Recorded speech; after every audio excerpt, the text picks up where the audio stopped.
Happy Wednesday, Jim.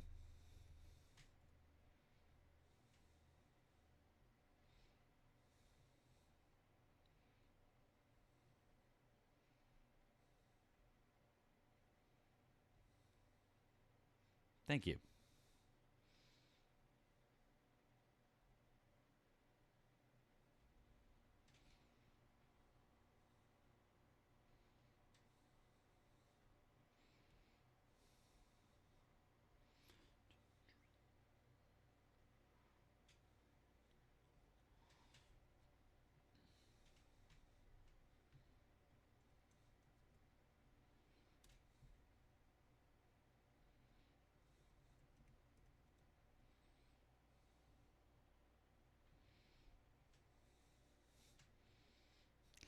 Hey, guys. How's it going? And Krista, Angelica. Hey, guys.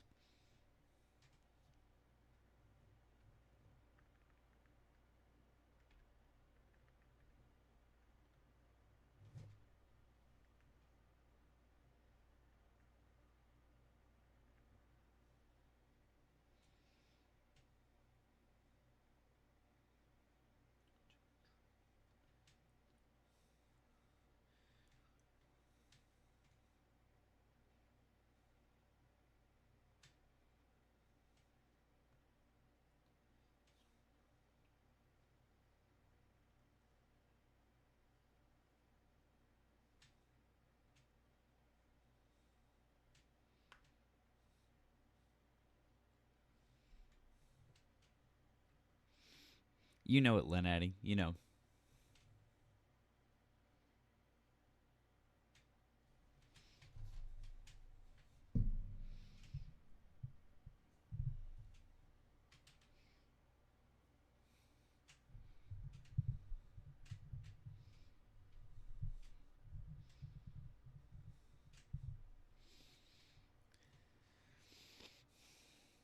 Hey, guys, do me a favor. Tap the screen. How about with the live goal? Let's get this thing rocking and rolling. Oh, never mind. You already knocked out the live goal. Let me set up a new one. Thank you. Spoke too soon. Welcome into our friends over on the tube and on Twitch as well. You know, do all those good things like our friend Erika Shante says, share out the live, tell your friends, etc., etc. Mitch, hello, Mitch. It's good to see you, Mitch.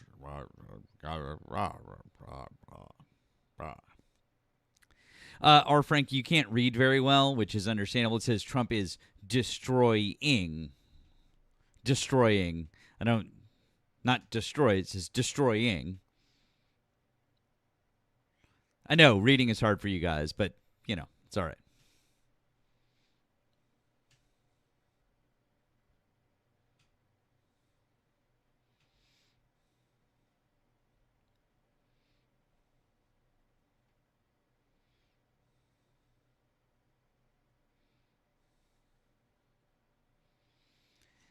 Uh, right.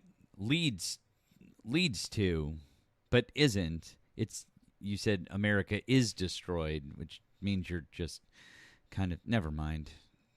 You're just kind of dumb. Once again, guys, if you voted for Donald Trump, you're welcome to hop in the box. We're going to start taking guests here shortly. And we'll start talking to folks here in just a moment. Going to bring up my backup account, and then we'll start, you know, having conversations. Hey, it's my friend Steve. What's up, Steve? How you doing, man? I've been catching a little bit of your evening show there, bud. That's fun stuff.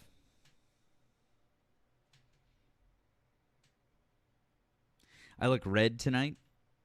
It's the pink tint. Maybe I don't have enough of my ring light on. I don't know. Here.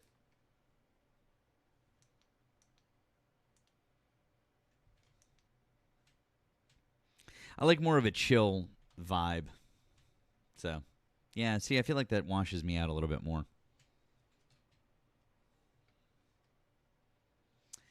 I don't like it because it's not my home setup. Not my home setup. So, that's okay. It's all right. When in Maine. When in Maine, we Maine. So, all right. Let's see. Pop this up for you guys.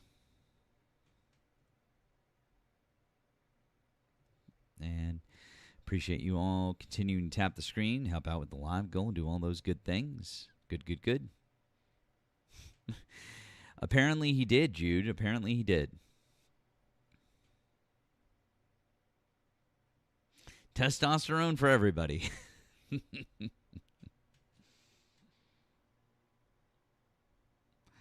Once again, if you voted for Donald Trump, you can feel free to hop in the box, or you can call in. Call in on the phone line. The phone line is open and should be working just fine, just like this. See, there you go. Working just fine. Now you know, knowing is half the battle. Go, Joe. Yeah. Yeah. I saw that. I saw. You can see why they don't like John Ossoff, because he's badass. Jim, does this host ever feel dumb? No, generally, absolutely not. If you'd like, though, you can come on up and talk to me and, try to make me feel dumb if you'd like. Feel free. The more you know. Exactly, Mike. But no HRT for female service. Exactly. Because that's the wrong kind of testosterone. Oh, I don't know, Ollie. I mean, who knows? I mean, he turned off tagging because he's just a scared-ass little bitch. So, I don't know. Which is hilarious to me. Bro, look at you. Bro. Jim, look, man. Look, bro. If you want to come up and have a conversation, feel free. Otherwise, you're just chirping from the cheap seats, which just tells me that you're a scared-ass little pussy. So, I don't know, dude. And when I say that, by the way, I'm definitely referring to kittens and not female anatomy, because pussies are strong as fuck. All right, let's see here. Somebody else is in the box, and it's not Jim. So. And are they going to load? Let's see. Matt, what's up, bro? How you doing? Leonardo, hi. Did you vote for Donald Trump? I sure did. Did you? Cool. How old are you? What state did you vote in? 41, Florida.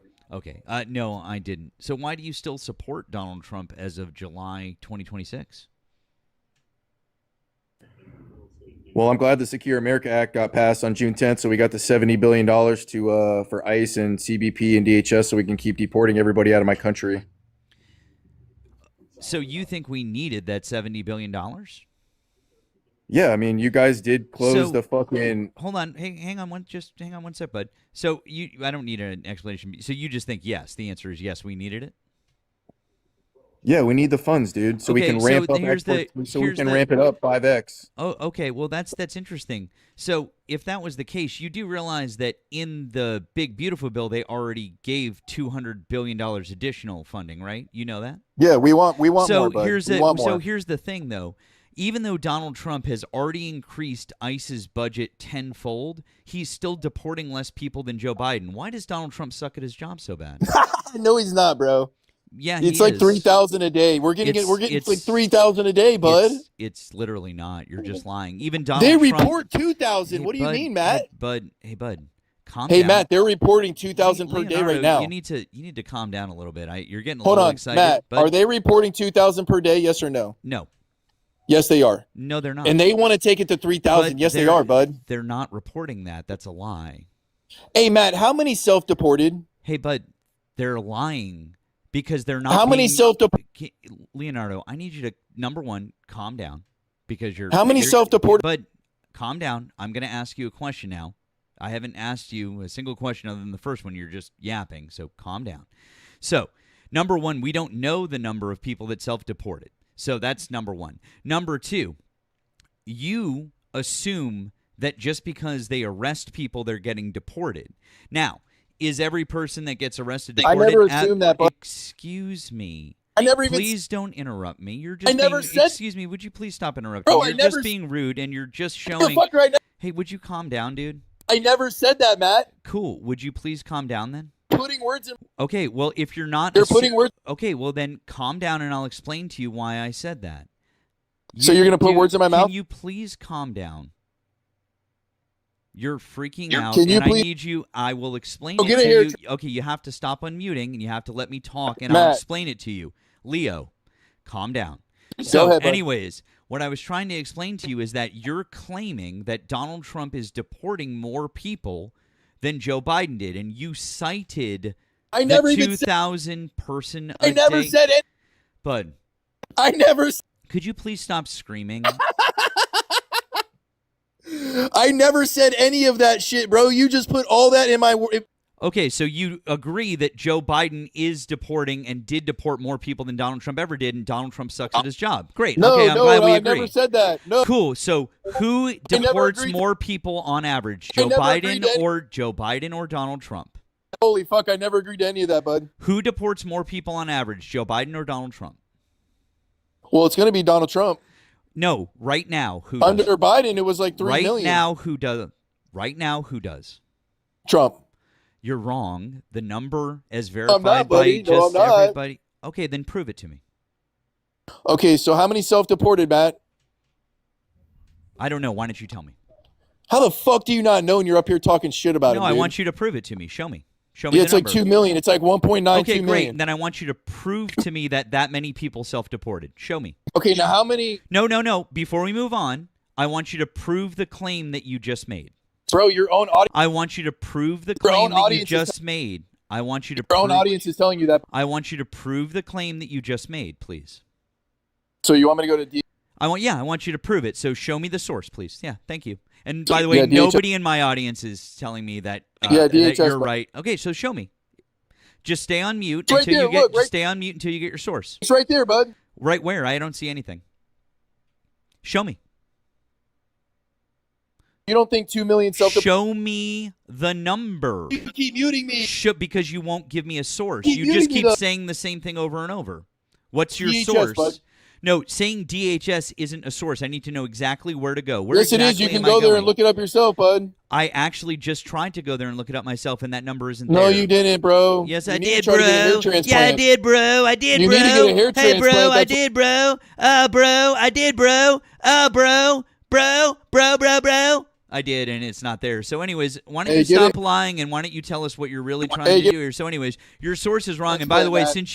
since you went to ad homs, I know that you've lost the debate, Transfer- and you actually. Oh, you want to talk Here, about look my at your- hair? I know, right? That's Get your why. forehead, bud. I know, right? That's why you've lost the debate already because you went to ad homs. You suck at this.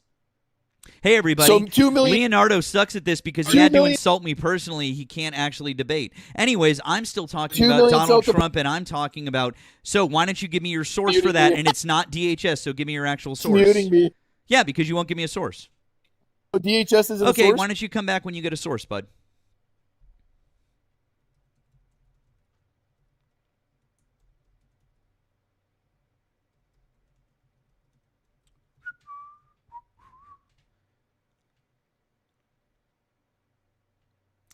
Yeah, see, here's the problem is that every single other person outside of DHS, every single other group outside of DHS, and by the way, I'm not going to bring them back up right now.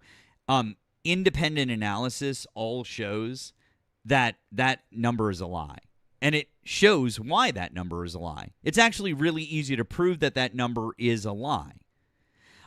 So now you can't actually prove what you're saying. You're just going off of a press release from DHS, Leonardo. So now that you've gone off of your press release from DHS, I can show you actual studies that prove what I'm saying. And I know that you'll never accept that information, and you just came up here to go, bro, he's deporting 2 million people, bro. And then when you got proven wrong and I called you out on it, you insulted me personally because you have nothing better to do with your time and you suck at this.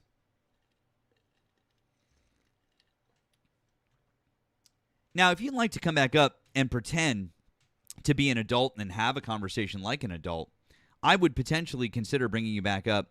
Oh, but you've already left the request because you're a little bitch. Got it. See ya.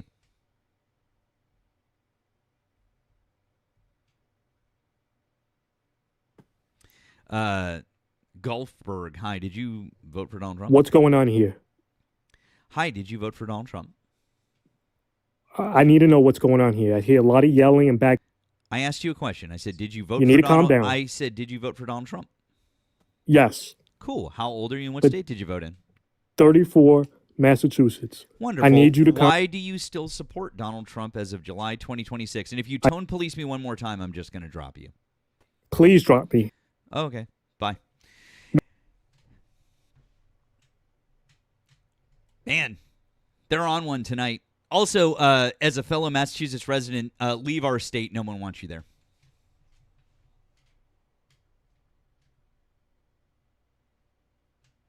Joey, what's up, bud?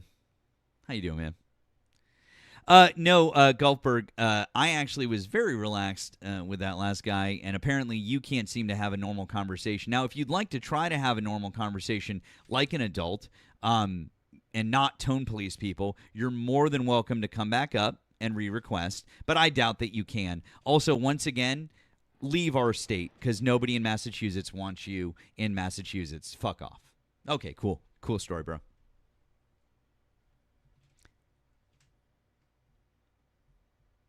Oh, okay. Let's try this again. So, why do you still support Donald it's 10 Trump o'clock. as of July 2026? Okay. Nope. If you give me any other answer other than why you still support Donald Trump, I'm just going to drop you because I don't care what you have to say other than that. Okay. You keep muting me. Because I can't talk if the mute button's on. Okay, cool. So why do you You still understand support that, right? Donald Trump as of July 2026? I said yes. Why? Why do you care? Because that's the question above my head. Do you not read? Oh, okay. Well, it's 10 o'clock and I have work in the morning. You should get some bedtime. Cool. Well, that sucks for you that you can't stay up past 10 o'clock. Goddamn, dude. Like, what a little bitch you are.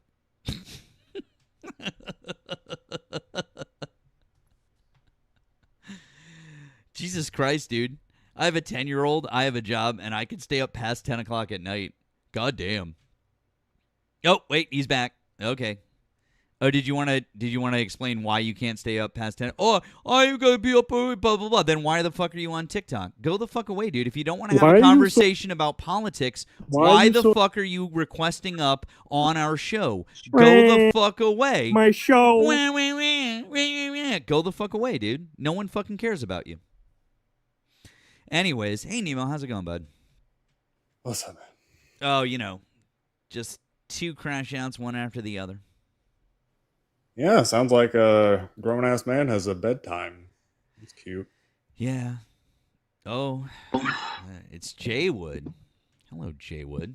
Hey, I'll make it quick. I have one quick question. It's not the guy that was just on here before that you said's from Massachusetts. I guess his name's Professor, Professional. I don't know what it was. Golfberg or whatever, yeah. Yeah, you get guys like that a lot. Just curious. Like that guy? You got to deal. Yeah, you got to deal with that all the time. Oh, you know, every once in a while, people come up and they like to tone because they don't like the fact they didn't like the fact that the first guy that came up couldn't stop talking for 2 seconds for us to have a real conversation. So I had to drop him, and then he wanted to come up and tone police me, and I was like, "We're not doing that. If you'd like to have a political conversation, we can have a political conversation."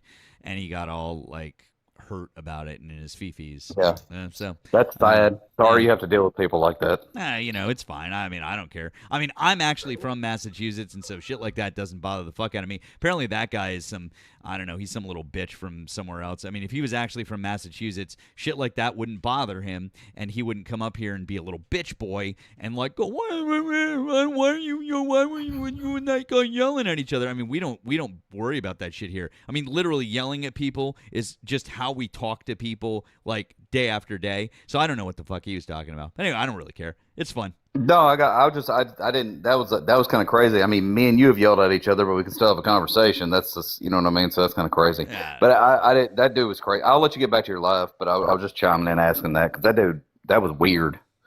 So anyway, It's all good, man. I hope you have a good night. Okay. all right, you too. Take care. Bye. All right. Let's see who else we got here.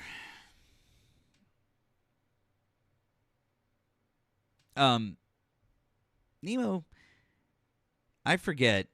Should we bring Trent up or not?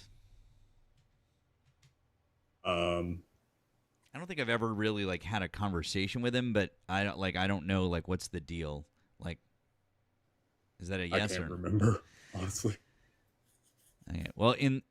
okay? Well, guys, we have no one else, so I'm gonna bring him up for a moment. He's super disingenuous. I mean, aren't they all, Neely? Aren't they all? Trent. Oh, that Trent. Oh, Jesus Christ. Oh yeah, is this a mistake? Should we just not? It'll fill the air. It will fill the air. All right, real quick before the Tom Holland hater says anything. Guys, if you voted for Donald Trump, we would invite you to hop up in the box over here. Hop up in the box. Let's have a conversation. Or if you're over on the tube, you can call in. Our phone line is open and working. Also want to say thank you to our friend Courtney for the 5 in the Blue app, who said, knock, knock, who's there? Mitch. Mitch who? Mitch McGonnell. Mitch McGonnell. Love it. Love it. W's. I don't think that Trent is friendly. And one last thing. If you'd like to offer support, obviously you can help out with the live goal or gifts for me, but also for Nemo. Guys, that really helps drive the algo, gets us to the FYP, gets more eyeballs over here. Please make sure that you're taking care of him equally as you are for me. It is very much appreciated. And then also, if you want to offer additional support, our links are in our bios over here. Links are in the description right down here. And also, I want to say thank you to our friends watching on Twitch and those of you who have gifted bits and different things like that. It's very much appreciated. Don't think I don't catch it. It's just hard to catch all the chats and everything. So thank you. All right, announcements over. Wait, Trent isn't a Trump supporter? Wait, Trent, are you not a Trump supporter? I'm a supporter of the live stream. Y'all do good work. Well, that's very kind of you, but are you a Trump supporter? Not for free. Okay. Well, that's great. Thank you. Thank you, Tammy. I just saw your message there also. Appreciate it. Okay, so I guess he's just a troll who pretend to be MAGA. Wonderful. Thank you.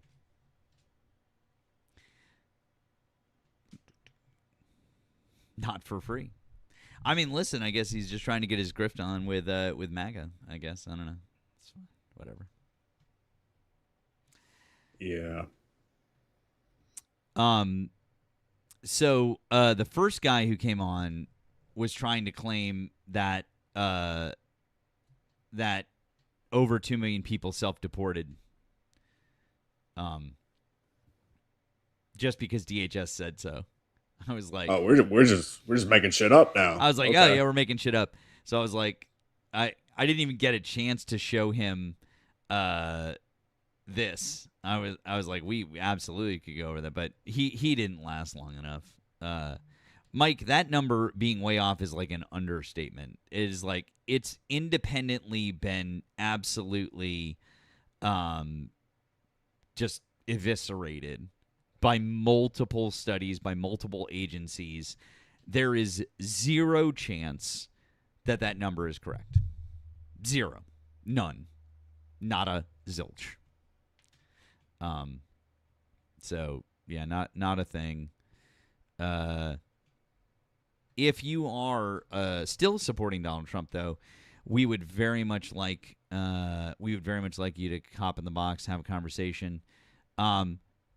That one source that I just showed on the screen was the Center for Migration Studies, but there's multiple other sources that you can find. It's pretty easy. Yeah. So, Yeah. Yeah. So they're also deporting 2,000 to 3,000 people a day. By the way, Totally. Yeah. that's definitely a thing that's happening. Yep. Also, they defeated Sauron, and they destroyed all the Horcruxes. Yeah. We're doing a great job. Doing a hell of a job, Brownie. Yeah. I've seen 2 clips of John Ossoff being fucking awesome today. Both of them were from the same hearing. Dude, I mentioned the one earlier. We should definitely play the audio from that one for sure. Let's play the audio from that one. By the way, also thank you, Tammy on the Blue app says we will never know the true numbers with this regime. They lie and admit everything. Absolutely, Tammy, 100%. I might already have it saved because I liked it so much. I said earlier, Nemo, I was like, this is why they're scared of him. Yeah. Yeah. He's something. He's got a presence about him whenever he's grilling whoever. He's just, I don't know if he was originally a lawyer. I'm assuming he must have been. Yeah, I don't know. We might have to check that. But so this was him with It's a simple. this was him with John Clayton earlier, and so he was asking about the basically just asking about the 2020 election. So check this out. Who won the 2020 election? I'm not going to do this with you. This is a job interview. We've established that you have an obligation to pretty be interesting honest job. and forthright with the committee. Yes, you do have an obligation to be honest and forthright with the committee. Yes. Who won the 2020 election? Like I said, I'm not going to get into that with you. But you do have an obligation to be honest and forthright with the committee. Is anything that I just said not honest or forthright? Yes, you're not being honest or forthright. Who I won think the I think I've 2020 answered election? the question. We can keep doing this. Well, we're going to keep doing it because you're not being honest and No, forthright I'm with not the going to committee. engage in the theater. It's a simple question, Mr. Clayton. And I've answered Who it. won the 2020 presidential election? I've answered it. You're here asking for the support of senators to lead America's intelligence community. We've established that you have an obligation to be honest and forthright with this committee and with the American public, but you refuse to answer a simple matter of fact about the 2020 election. Is that right? No, that's not right. Then answer the question. Who won the I have 2020 election? I have answered the question. Answer it. What is your answer? I've given you my answer. What is your answer? You refuse to answer a basic question about who won a presidential election, No, but you ask to lead America's intelligence community? Isn't it humiliating to be unable to answer this question, to have to indulge the president's delusions? We know, you know, everybody in this room knows the truthful answer to that question. Why can you not give it? I think I gave you the answer. Who won the 2020 election? That the fact, Nemo, the fact that at the end where he's like, "Aren't you embarrassed? Like, aren't you like that?" I love that because I feel like that's the type of thing that we would say to somebody. Like, just being, like, brutally honest. Oh, like, yeah. Like, what the fuck is wrong with you? Like, aren't you embarrassed? Like, I loved that. Yeah. He's also, like, if you look at the video, I think that CBS, NBC, the one that they have, I'll just, like, take, like, a screen cap of it. He is staring daggers he is just full on like frame mogging the dude from across the room. Just like, I am your world now. I am staring into your soul. Stone Cold is absolutely the way to describe that. He is just like,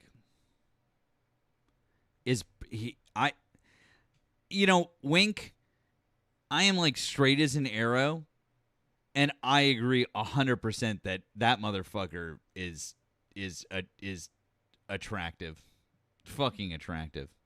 By the way, thank you to Mark on the Blue app who says, "Did you know that there was a study that humans eat more bananas than monkeys? It's true. I don't know the last time I ate a monkey." You guys got jokes today, apparently. You guys got jokes. We got jokes. So there we go. There's the other one with Tulsi Gabbard that we should play too. Yeah, I got the link for that one. Perfect.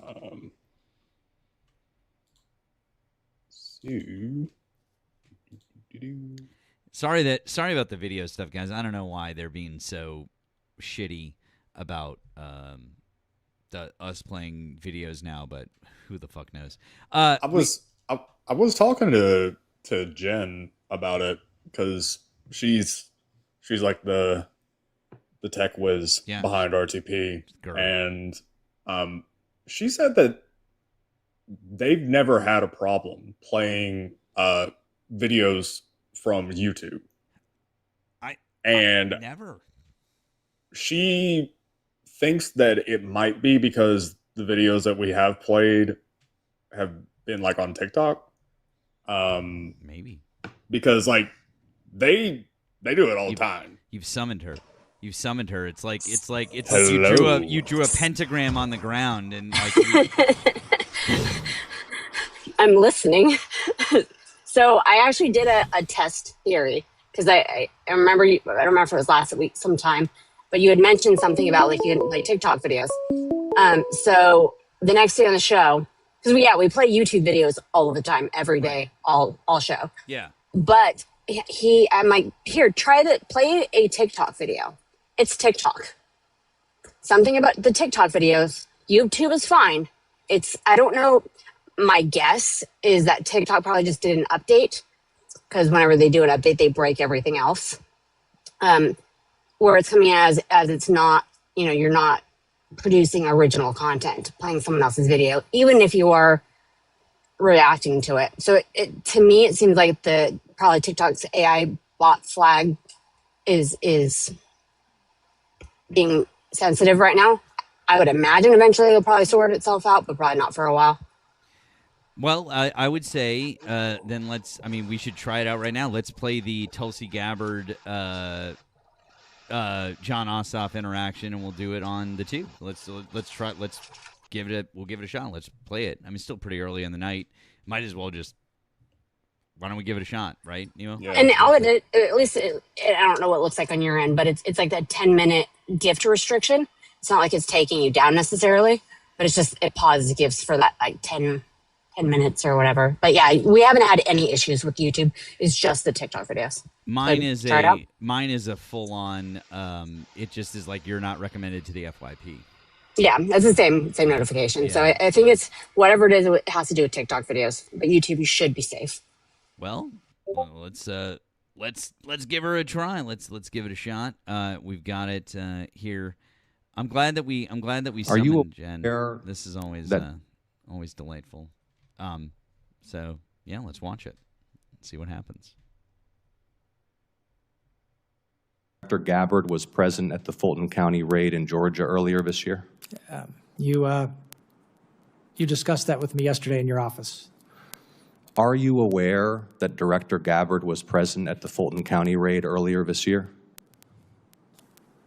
You brought it to me, my attention. What is going on here? You've said at the beginning of this you have an obligation to be honest and forthright with the committee. I'm asking a very simple question. Are you aware that Director Gabbard was present at the Fulton County raid earlier this year? Yes or no? Are you aware? I was. You won't answer that question either. I just said I was made aware of it by you yesterday. The first time you learned that Director Gabbard was present at that raid was in my office yesterday? It was the first time that in my recollection I've thought about it recently. Now, was I aware of it before? What?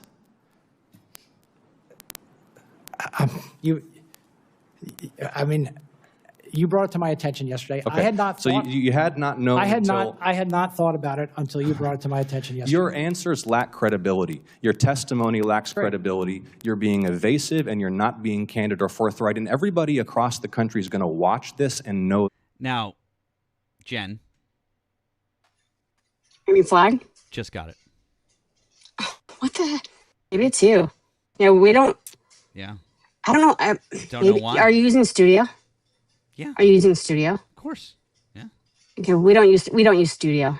I don't know if that could have a difference. Maybe it's that. Yeah, we don't use Studio. I've had like whenever I've just like used my phone and flipped the camera around and pointed it at my laptop, like 20 seconds and it'll flag. Weird. Yeah. Weird. We use Streamlabs for the show. Yeah. So, okay, I was, for you guys, it's different, but so. No, I mean, So we're going to move over to using OBS to manage everything because we're going to be changing our format here a little bit soon. So actually it is going to start going through OBS. So maybe that's actually going to change. Maybe that will change how it works, but yeah, no, immediately, like 10 seconds in. So, but Yeah, I wanted to, like, it was weird because I did, like I said, I tested it because I think I heard you guys talking about it one night, and I wanted to see if it was, and it was for us. It was a TikTok video, but we have not had any issues with YouTube. So, but well, good luck. Thanks, Jen. We appreciate you very I'll much. talk to you guys later. Thanks. All right. Thanks. Bye, guys. Bye. yeah, I wonder. The only things I can think of is if it needs to be just the video in the frame. I can't imagine that would matter. Because I don't know if it's like if it's recognizing like the YouTube logo or something. And then I guess maybe the other thing, since it's running through Studio, maybe it's picking up on like, you know, the whole invisible DM whatever copyright thing. Maybe. Infexus. Hi. You were saying Hey, you Matt. had some advice on this? Yeah, when I first started trying to go live using Studio, I set mine up with OBS, kind of like the way Pickles does his. And every time I would bring up a web page in Studio, it would flag me almost every single time. Web pages, YouTube videos, all that kind of fun stuff. When I started creating a specific frame inside of OBS and then pipelining it that way, it completely misses it. It's whenever you use an outside source from TikTok in Studio, it freaks out. But the thing is, though, I mean, I feel like I've seen you around. You've watched me for a while. This literally just started happening like a week and a half ago. I've never had. Yeah, I don't know if they're just getting more strict on it. I don't know if they're getting more strict on it or not. Because I used to have problems bringing up web pages for sources in the middle of a debate. I would get a 10-minute flag saying that I wasn't going to be on the FYP. And as soon as I started pipelining all of my frames through OBS and then just using the virtual camera feature, it went away. Completely stopped, and I could show anything I wanted. I could use it for Spotify, for music, videos, whatever. I tested the shit out of it. Got it. Oh. Okay. So it's something about Studio picking up where you're actually sourcing the frame from. That must be. I mean, I guess that must be. Yeah, that must be it. So, yeah. So yeah, that was it, man. I just wanted to, throw that out there for you. I don't know if you're, if you're backdooring through like OBS or something, maybe bring the frame up in OBS instead of in Studio, and then pipeline it that way, and that might loophole you around it. Well, what we're gonna start doing is we're gonna pipe in OBS for everything starting soon, but right now with the way that I've got it set up to accommodate for Nemo's video and everything like that, and other guests and stuff like that, I haven't.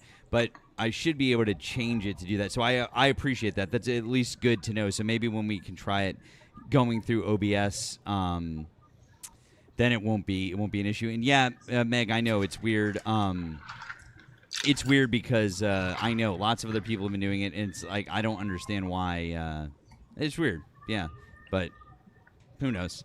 But I appreciate that advice, man. We'll have to definitely see what happens when we just pipe it through OBS. So yeah, we'll go Yeah, from there. there you go. I appreciate it, man. Thank you very much for your help. Hey, not a problem, Matt. Take it easy, Nemo. Take care, bud. Later, man. Well, I don't know. We'll have to give that a shot. So, all right. Well, let's watch the rest of the video now that we did it. So right. Let's watch the rest of the video. Are you aware that former Director Grabbard testified that her presence at the raid was, quote, requested by the president?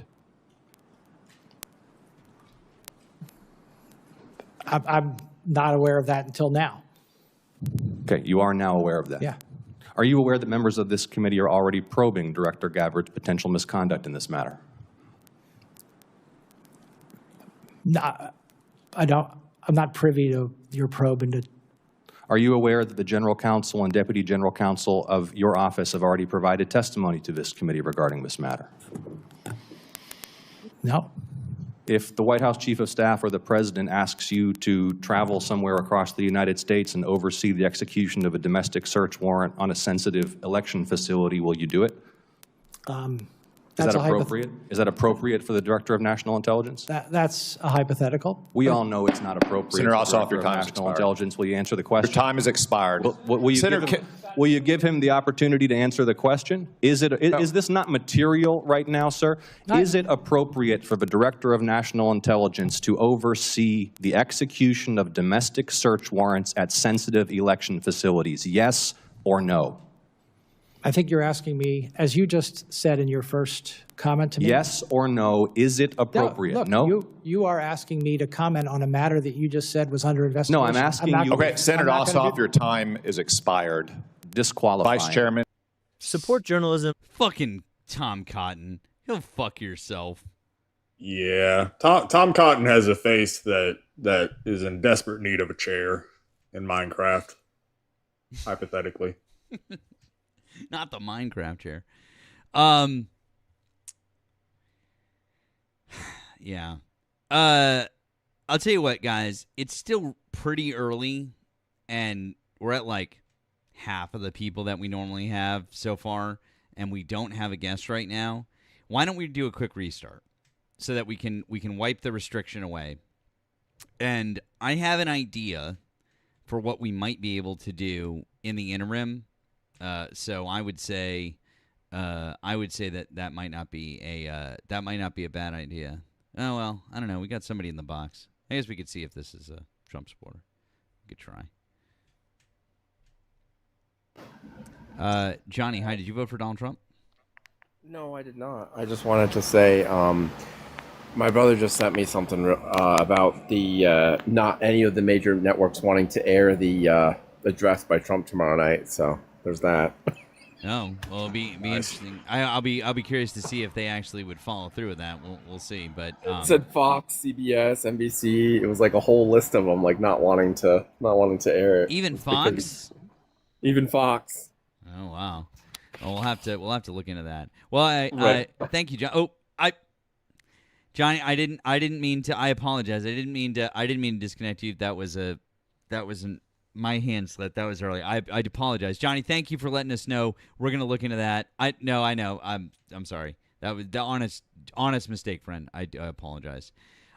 Guys, let's just do a quick restart. If you're over on the tube and you're on Twitch, we're not gonna go anywhere. So just hang tight for a second. We're not going anywhere. Okay. Everyone else, no downtime. Like 5 seconds. We'll be right back up. Okay. So come right back in. Tap the screen. Let us hit the FYP, and then and help out with the. I'll reset the gift goal. Let's just knock it out, and we'll start having some conversations. Okay. Okay. Cool. We'll see you guys in like 2 seconds. YouTube and Twitch, we're not going anywhere. Look, you guys, we're still here. We're absolutely still here. Still going on. Still happening. In fact, sounds like somebody's calling right now. Hi, thanks for calling the stream. Did you vote for Donald Trump? California. Hi, did you vote for Donald Trump? Yes, I did. Okay, how old are you and what state did you vote in? 55, California. 55, California. Thank you very much. Why do you still support Donald Trump as of July 2026? Mass deportations. But he's not doing mass deportations. Yes, he is. But, do you not? No, he's not. Like he's provably deporting less people on average per month than Joe Biden was. He's the very definition of mass deportations. He's not doing it. You're saying that he is doing less deportations than Obama. Yes, he's not doing mass deportations. I don't understand why you said you still support him for doing mass deportations. We're a year and a half in, he's not doing that. So why would you say you support him for a thing that he's not doing? How many illegals, undocumented, rapists, and yeah. What's that? How many did he do last month? How many did he do last month? Listen, you just said that you just said that you're supporting Donald Trump because of his mass deportations when he's not doing mass deportations. Him personally is not going in a patrol car and rounding up people. I didn't mean that Donald Trump was personally. No one means that, sir. I'm saying the Trump administration and the people who work for him are not deporting people en masse. That's not happening. Then what's happening with deportation? He's deporting less people per month on average. If you can't let me finish the sentence, then I can't explain it to you. Well, I'm giving you like. You asked me a question. You said, "What's happening?" And then I was trying to explain it to you, and you cut me off. Okay, sorry. Go ahead. Go explain to all your little listeners. Well, they're not my little listeners. This is a stream that you've called into where we have well over 1,000 people watching. So thanks for acknowledging the fact. Thank you for acknowledging them. I really do appreciate that. Anyways, you asked me a question, and I was trying to answer it for you. So since you would like to get an answer to that question, I will give it to you. But you have to be an adult, and you have to stop for a second and let me answer it. So the reason is... Quit trying to sidestep the question that you asked me. Sir, you have to stop talking long enough so that I can answer the question. Go ahead. Thank you so much. Anyways... I'll give you 5 minutes on your show.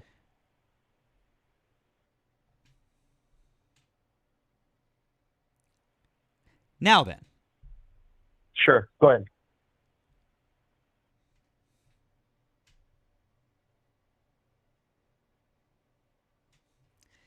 Anyways, as I was saying, the thing that's happening is that Donald Trump is deporting less people on average than Joe Biden did. And if you compare Donald Trump's first term to Joe Biden's 4 years in office, Joe Biden deported more people. So basically, no matter how you slice it, Donald Trump is doing a worse job than Joe Biden did. There's no number that you can point to that would say that Donald Trump is currently doing a better job than Joe Biden did. And you'll say, oh, well, we don't have all the final numbers because Donald Trump hasn't been president again for 4 years yet. He's only been president for 5.5 years, and this time he's only been president for a year and a half.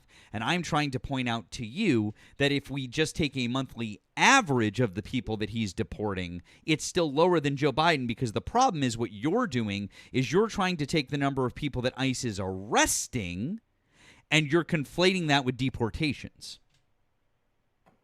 Well, there you go. You're trying to paint a picture with a big, broad brush. Okay, so let me ask you this. Who let all these criminal illegals in the country? Well, number one, they're not criminals. And actually, if you want to talk about the people, that Donald Trump is deporting, less than 5% of them are criminals. Are they here illegally? Not all of them, no. Well, they're here illegally? No, they're not. I just answered your question. It's You're trying to criminals. paint. I'm sorry, sir. You can't paint everybody with a broad brush like that. So now what you're trying to Yes, do is, you now that I can. proved you wrong that Donald Trump isn't committing Sorry, mass but you did it. deportations, you've now You just moved the said goalpost. there You've are now no numbers. sir, You you're getting just said upset. there are no numbers. Sir, you're getting but yet you're upset. trying to say that you have numbers. Sir. Give them. Sir, excuse me. I'm trying to explain something to you, and you're getting upset because what happened was you started I'm this sorry, it's conversation because off of with, overreaching. why do you keep talking every single time that I'm trying to explain something to you? This is why Go ahead, probably you go ahead. don't understand what is being said and why you voted for Donald No, Trump is I because you're do too understand. stupid to understand when somebody is understand that talking. you Then lied. stop fucking talking and let somebody else explain something Don't to you that cuss, you don't little understand. boy. Don't cuss. What was that?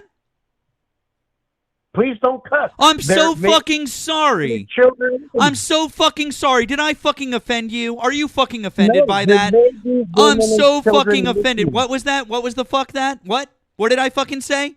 Did I say fuck? I'm sorry. This is our stream, and we'll say whatever the fuck we want, whenever the fuck we want. wants you to And do if that you don't to like it anybody, because you're a please. little fucking snowflake, hang up the fucking phone because you're a little fucking snowflake, you little bitch. Good, that's what I thought. Now that we've gotten past that, why don't you shut the fuck up for a second and let some people who know a lot fucking more than you do explain some shit to you because you're so fucking stupid. Now then, they now give that us we've the gotten numbers. that Give the us the fuck numbers. out of the way, let me explain to you what's going on here. What's Go going ahead, on cut. here is you tried to say that you like Donald Trump because of mass deportations. Then I blew a hole in that thing. Then you're like, No, you well, did not. who let the criminal illegals in here? Then I explained to you that it was less than 5% of the people that Donald Trump was deporting who were Where are criminals. the facts? Then you said, well, aren't they all illegally here? And then I said, no, they're not. That's a crime. It's Sorry. not, though. Except for the fact it's not. I'd like you to now to read 8 USC 1325 to us, Sorry, please. it's a crime. Read 8 To enter USC. the Great, country then you read illegally. 8 USC 1325 to us, please. Read 8 You- USC you know- 1325 to you know us, what sir. I'm saying? You just made a claim that it's a crime, so read 8 USC 1325 to us right fucking now. Go. Oh, would you like me to you read it know to what I'm you? talking about? Okay, great. I'll read it to you. Go. Any Read it. alien who is apprehended Illegal. while entering, Illegal. excuse me, sir, if you won't let me read it, you can't understand it. I know this is real difficult Then for read you, it and you too. seem to have a Don't comprehension cut out issue, words. and you don't like it when I say the F word, so fuck off and No, I shut the don't. fuck up for a second while I explain this to you, or I'm going to have to put you on hold and read it to everyone else. So shut the Go fuck ahead, up read it. and shut I'll the give you fuck up. permission to read. Shut the fuck up. Shut the fuck up. Shut the fuck up, and I'll give you permission to shut the fuck up Triggered. like a little fuck. Triggered. Triggered. Fuck your mother. Hey, Nemo. Welcome back. What's up? Oh, this fuckwit, called in immediately. In fact, right when we went down, he called in. So I've put him on hold for a minute to let him cool his jets. Ah, there we go.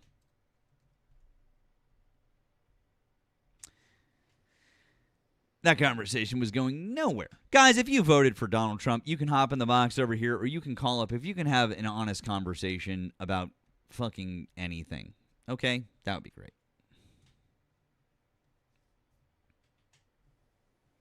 It really is wild.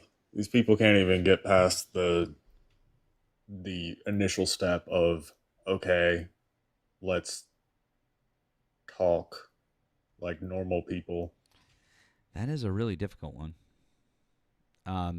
Okay. Jay would like to ask a question about the DSA. Yeah, no gotchas here. There's nothing like that. Okay. Have you read the platform? If you hadn't, how do you feel about it? I'm just curious to know your opinion. I'm not gonna hate on you either way. Just want to know what your opinion is on it. I was curious of what your opinion would be. Are you talking about like which chapter? Are you talking about like DSA like at the national level? National level, yeah. I believe that's the one I read. Yes. Okay. I have not read the national one. I've seen the like the policy platforms of different chapters. Like the one in New York got some coverage about a week ago whenever the special elections were going on. But yeah, I mean, Okay, I know that's that cool. I know didn't that know.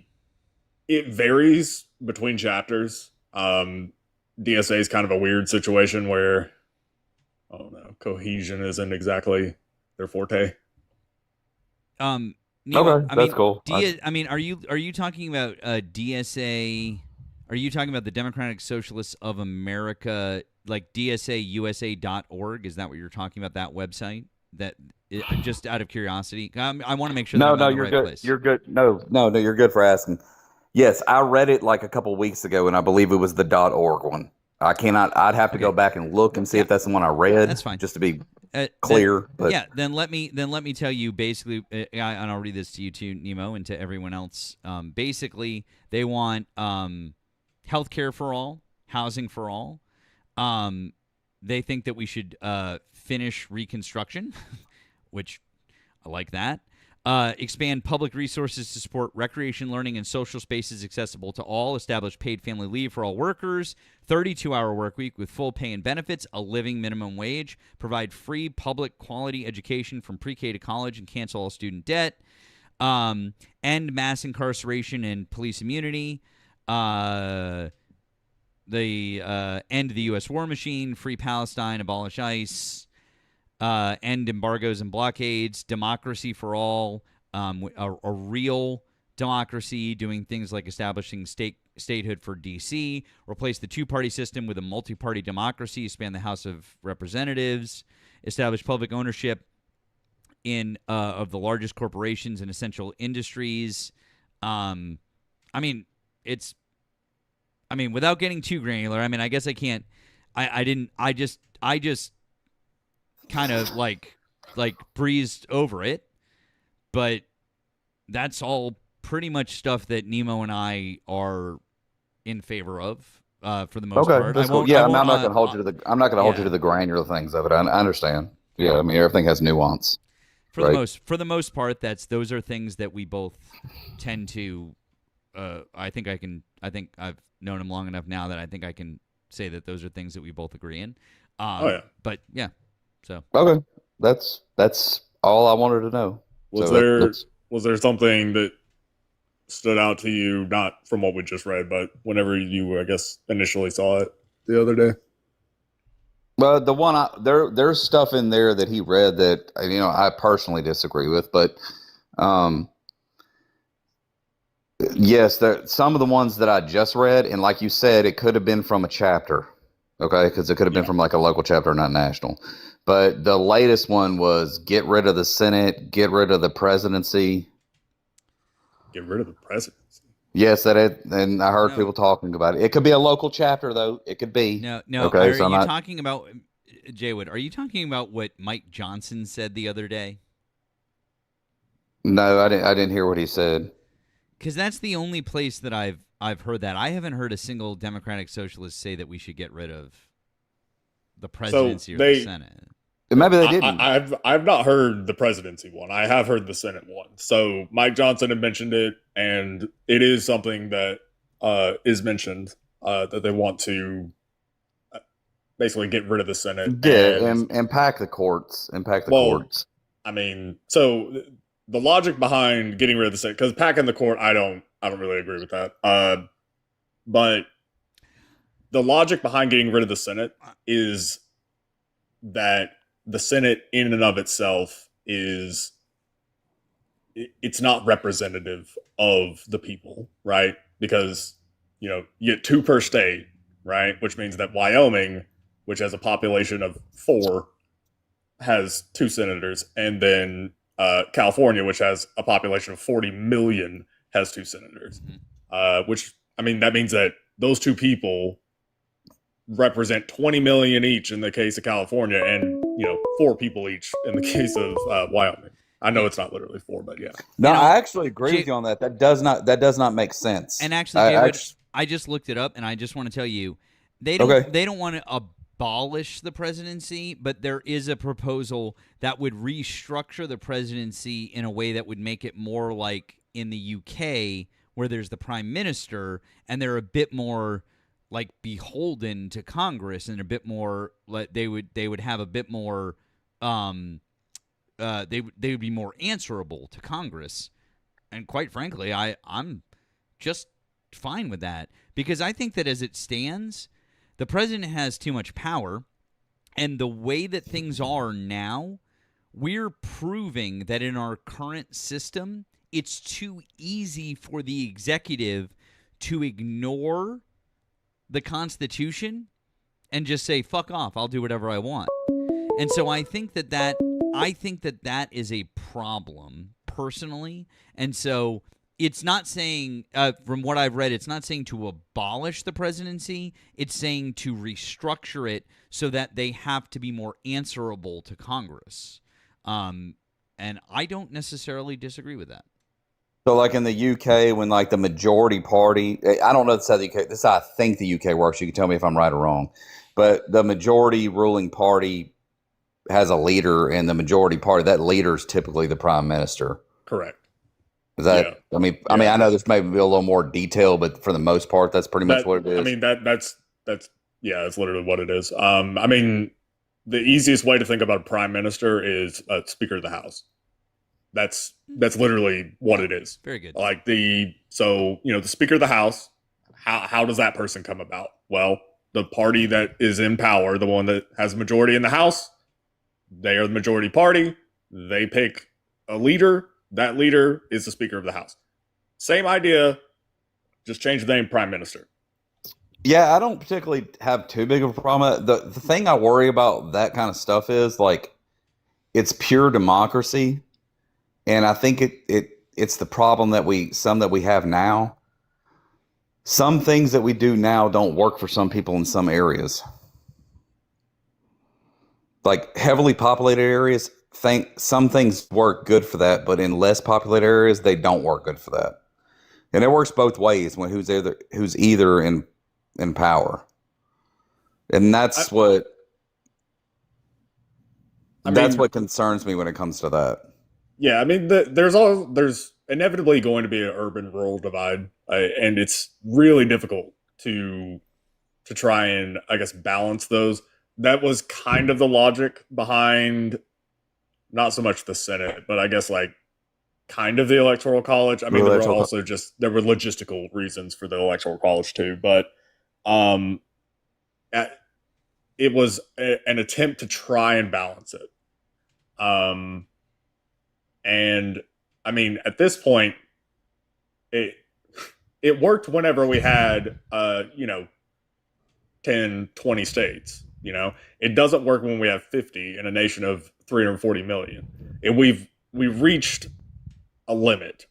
And in the case of the House of Representatives, for example, we literally hit that limit in I think it was 1920. 27, whatever. It was in the 20s, wasn't it? Yeah. I want to say it was 29, maybe. And it was the Apportionment Act. I want to say. And basically what that was it capped the number of representatives in the House. Oh, you were right. It was 29. Good job. I was second guessing myself. Was it 23? I was thinking it was somewhere in the mid-20s, but nice work, my friend. Nice work. So basically what it did, because if you go and read the Constitution, like anybody who has a Constitution somewhere in your house, or I don't know, just type in Constitution text and Control F, you will find a part in the Constitution that says that a representative is appointed per X number of people. So if a state has, I'm just making up numbers. I think that the number is 20,000, but I'm just making up numbers. Hold you to it. It's fine. Sorry? I said you can make up numbers. I'm not going to hold you to it. I know what you're saying. Yeah. So let's say that a state has, I don't know, 100,000 people. And let's say that the Constitution, I want to say that it was every 20,000 people. That means that they would have 5 representatives, right? Now, if that state, a year later grows to 120,000, boom, now they get another one. That was how the Constitution handled representatives. And it worked again when we had, a handful of states, not a gigantic population. But we reached that limit in 1929 because part of it was, I'm assuming, the amount of room in the House of Representatives. Yep. But also, I don't know what the logic was behind capping it at that particular number, but they picked 435, and that's where it's been. And so what that means is that no matter how big the U.S. gets in population now, there is a set number of representatives. So no matter how the population goes up, but the number of representatives don't go up. It just gets the number of representatives per congressman goes up. Exactly. A number of population. Yeah, exactly. Number of constituents per. Yeah. Sure. Yes. Yeah, and that's the problem, right? So again, this is. I think that the number was also changed a couple times over the years before the 29 cap. And ultimately, we've reached this point where, okay, the House is better than the Senate as far as, proportional representation, trying to represent the citizenry. But it also is now stuck, right? And so that's part of the problem. And so what DSA has said about, getting rid of the Senate, number one, get rid of the Senate. Number two, expand the House, right? The idea would be that you would just kind of merge the Senate and the House into one big body, Congress. It would be one gigantic thing. And it would all be proportional. Now, I don't know what the numbers would be on that. I don't know the details of their proposals on, how many constituents per thing and all that. But to me, that makes a lot of sense. If you look at the history of the Senate, especially when the country first started. So when the Senate was conceived by the founders, number one, it was called the Senate, and that was intentional, right? Harkens back to Rome. They were obviously well-read men that studied history, but they intentionally named it the Senate. And the Senate in Rome was basically the aristocracy. And the Senate in the US, when it first started, was essentially the aristocracy. Because senators, when the country was first founded, were not elected by the people. So nowadays, we vote in statewide races for our Senate or our senators every 6 years or whatever. That's not how it was. That's not how it was until 1912, I think. It's early 1900s. And so, the majority of the country's history, senators were picked in a different way. How were they picked? By the state legislature. Mm-hmm. So by your state house. Right. And basically those people would vote and pick a senator whenever a term was up. The idea behind that was that, okay, well, that adds more layers between this person and the people. And so it's basically aristocracy without just being straight up, Yeah, I'm the richest guy. Cheerio. I'm the richest guy in the state, so I'm going to be the Senate. I'm going to be the Senate. Trying to make it as easy as I can for example. Exactly. And so that, I mean, that's also, it's kind of a holdover from the UK, because if you look at how British Parliament or British government is structured, there's a lot of things. Yeah, and don't get blind, because I can't say anything about British government because I don't know much. Oh no, you're fine. It's basically the American equivalent of what's called the House of Lords, which is, think of UK Parliament. There's its own little special thing, and it's a bunch of lords. And Isn't Canada the same way? I think that I don't know if Canada has that. I think that they do. I think that they have like a house of something equivalent to that. I know that like they're a parliament. I don't know if they have that. Canadians, sound off. No. Yeah, and I'll tell you this because I know y'all got other people y'all got to get to, and I appreciate y'all talking to me and being respectful. And the thing that concerns me, and I'll leave it here. And it's not a boogeyman or anything, but I'm pure democracy concerns me. No matter who's in charge, either way, it just concerns me because I think that we would be better just going off every state being their own country at that point. So, I mean, like, when you say pure democracy, like, can you explain what you mean? Because pure democracy, sure. Like, I kind of agree that a 100% just raw democracy where the people vote on literally every action that the government takes, that's not tenable. That is not tenable. There's no way it didn't work. It didn't work when the Greeks did it, and that's why there have been these iterations after that. Well, I have thought about Congress people, and like how like we elect our congressmen, and they go to Washington, and they vote on legislation that gets put out. Why can't we just vote on it? So, well, that's the thing, right? What you're describing, that's like it would be a direct ballot initiative. And like you see those in the state, like you're in Texas, right? I'm in Louisiana. Shit. Oh yes, I have Mike Johnson as my congressman. Oh, I'm not touting that. I thought y'all would want to know that. You're in the. Are you in his district? Oh yeah, I'm in his district. Yeah. Have we already told you to vote for homeboy?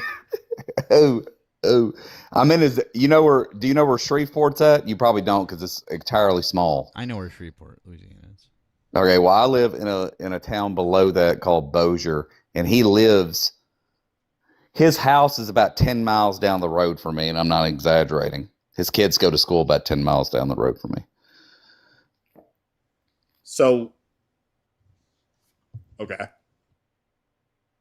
So I'm saying he is my congressman. Yes, I voted for him the first time, but I voted Republican down ballot. This is before he became speaker. So I mean, I'm just letting you know that's where I'm at, and I probably will vote for him before, but I probably will vote for him again, but I don't know who he's running against, so I haven't even looked at it. I have looked at the Senate seat though, and I'm contemplating voting Democrat this time. Wait, is the Senate seat up this time? Yeah, what's his? There was the fight with what's his face? Yeah, with Fleming and Julia Letlow. And Julia Letlow ended up winning, and she's running against a guy named Jamie Davis, who's a farmer, and I'm giving consideration to voting for him. I'm doing my studying, but I'm giving consideration to it. So, yeah, I mean, obviously, I'm biased. I would vote for a cardboard cutout of, I don't know, Wolf Blitzer. I got you. I would vote I understand. for Mike Johnson. Trust me. I got you. I understand what you're saying. But anyway, so okay. So anyway, whenever you do elections, like midterms or presidential, yeah, typically your ballot in your state will also occasionally have what are called direct ballot initiatives. That can be stuff like, hey, let's amend the state constitution to do X, Y, and Z. Or, amendments. There's amendments on there because one of them didn't get passed. One of them didn't get passed last time. That pissed me off royally. But yes, I voted yes, and it doesn't even affect me, but it made me mad. But anyway, that's a conversation for another day. Right. But yes, there's amendments on there. You got amendments on there. Yeah. So like you'll get that, or every now and then you'll get basically vote on what is, I mean, essentially a law or a referendum or whatever. So that idea, I am not opposed to for like national law, because I think that honestly, there are certain things, there are certain topics, certain laws that we have at the national level that the majority of Americans don't agree with.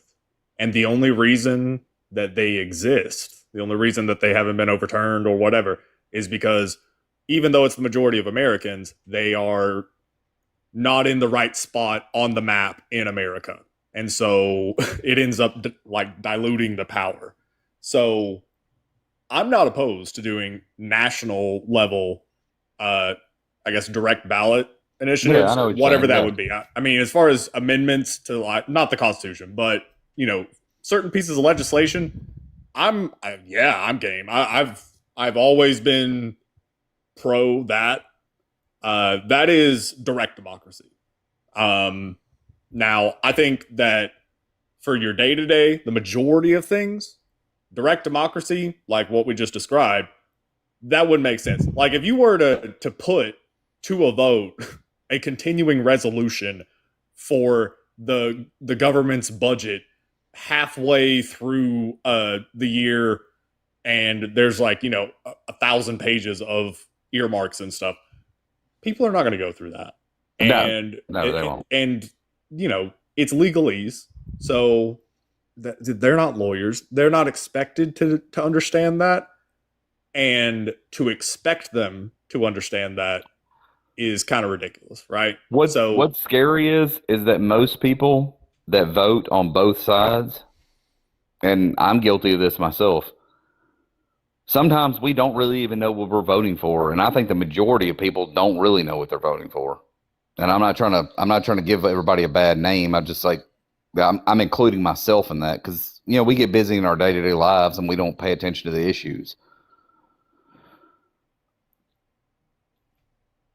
Yeah. Just my thoughts. Look, I'm holding up y'all's live. Let me let y'all go. Okay. Thanks for having me up again and everything. And I hope y'all have a good evening. Okay. Y'all take care. All right. Have a good All one. right, Jaywood. Have a good night. Okay. Well, we do appreciate having some interesting conversation. Thank you, Jaywood. So yeah. Once again, guys, if you voted for Donald Trump, you can hop in the box, have a conversation with us, or you can give us a ring.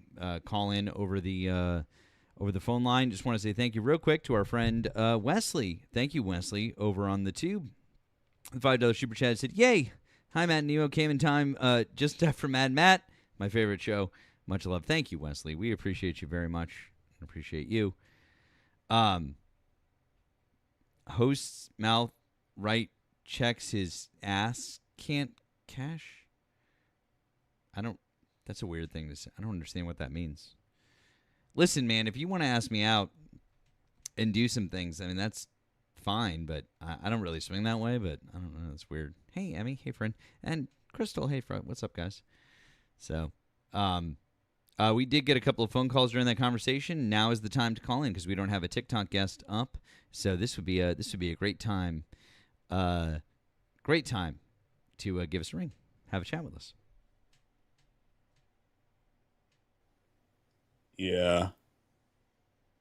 One thing that I assumed that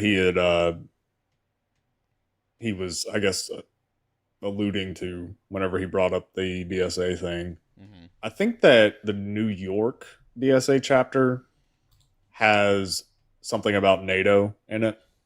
Okay. And I fundamentally disagree with the stance that we should dissolve NATO. I agree too.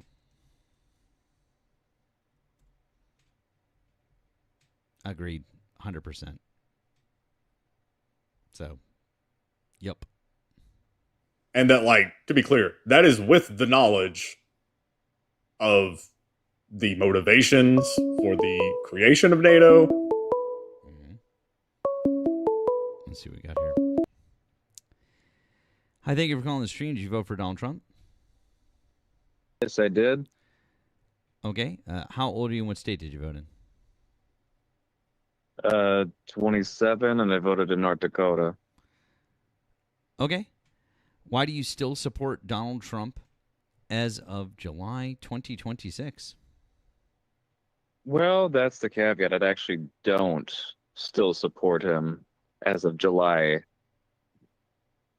15th of 2026. Well, that's good. We are mainly looking to talk to people who do still support Donald Trump. So if you don't still support him, well, that's good. We're glad that you don't still support him. Was there anything in particular that really tipped the scales for you? Oh, yeah, let's see. It was getting rid of our environmental protection. It was the wars that he's starting, all the privacy rights that are being stripped away, the surveillance state that's being put in place through Palantir and flock cameras, the AI data centers that are going up everywhere, all the billions of dollars of spending that's going to places they don't need to go, that don't really give us anything in return. Oh, what else? And then the fact that our military was going to be joined recently. I mean, it's been thing after thing after thing. Yeah. Well, I mean, do you appreciate the fact that you can see that and are seeing your way to moving away from him? Are you planning on changing your vote this time around for the midterms?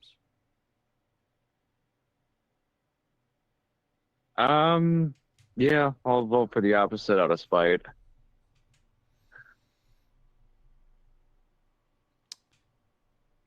Okay. Not a Democrat, but I'll give my vote. All right. Guess a fuck you to them. Yeah. Good enough. Good enough, man. Good enough. Well, I appreciate the fact that those are things that are important to you and that you see that they were going in the wrong direction, and we agree. So I respect it. So thank you. I appreciate that, and thank you for trying to do the right thing to right the ship. So thanks, man. Have a good day. You too.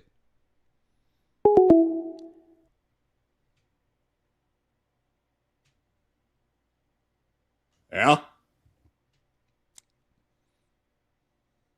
Take it. Win is win.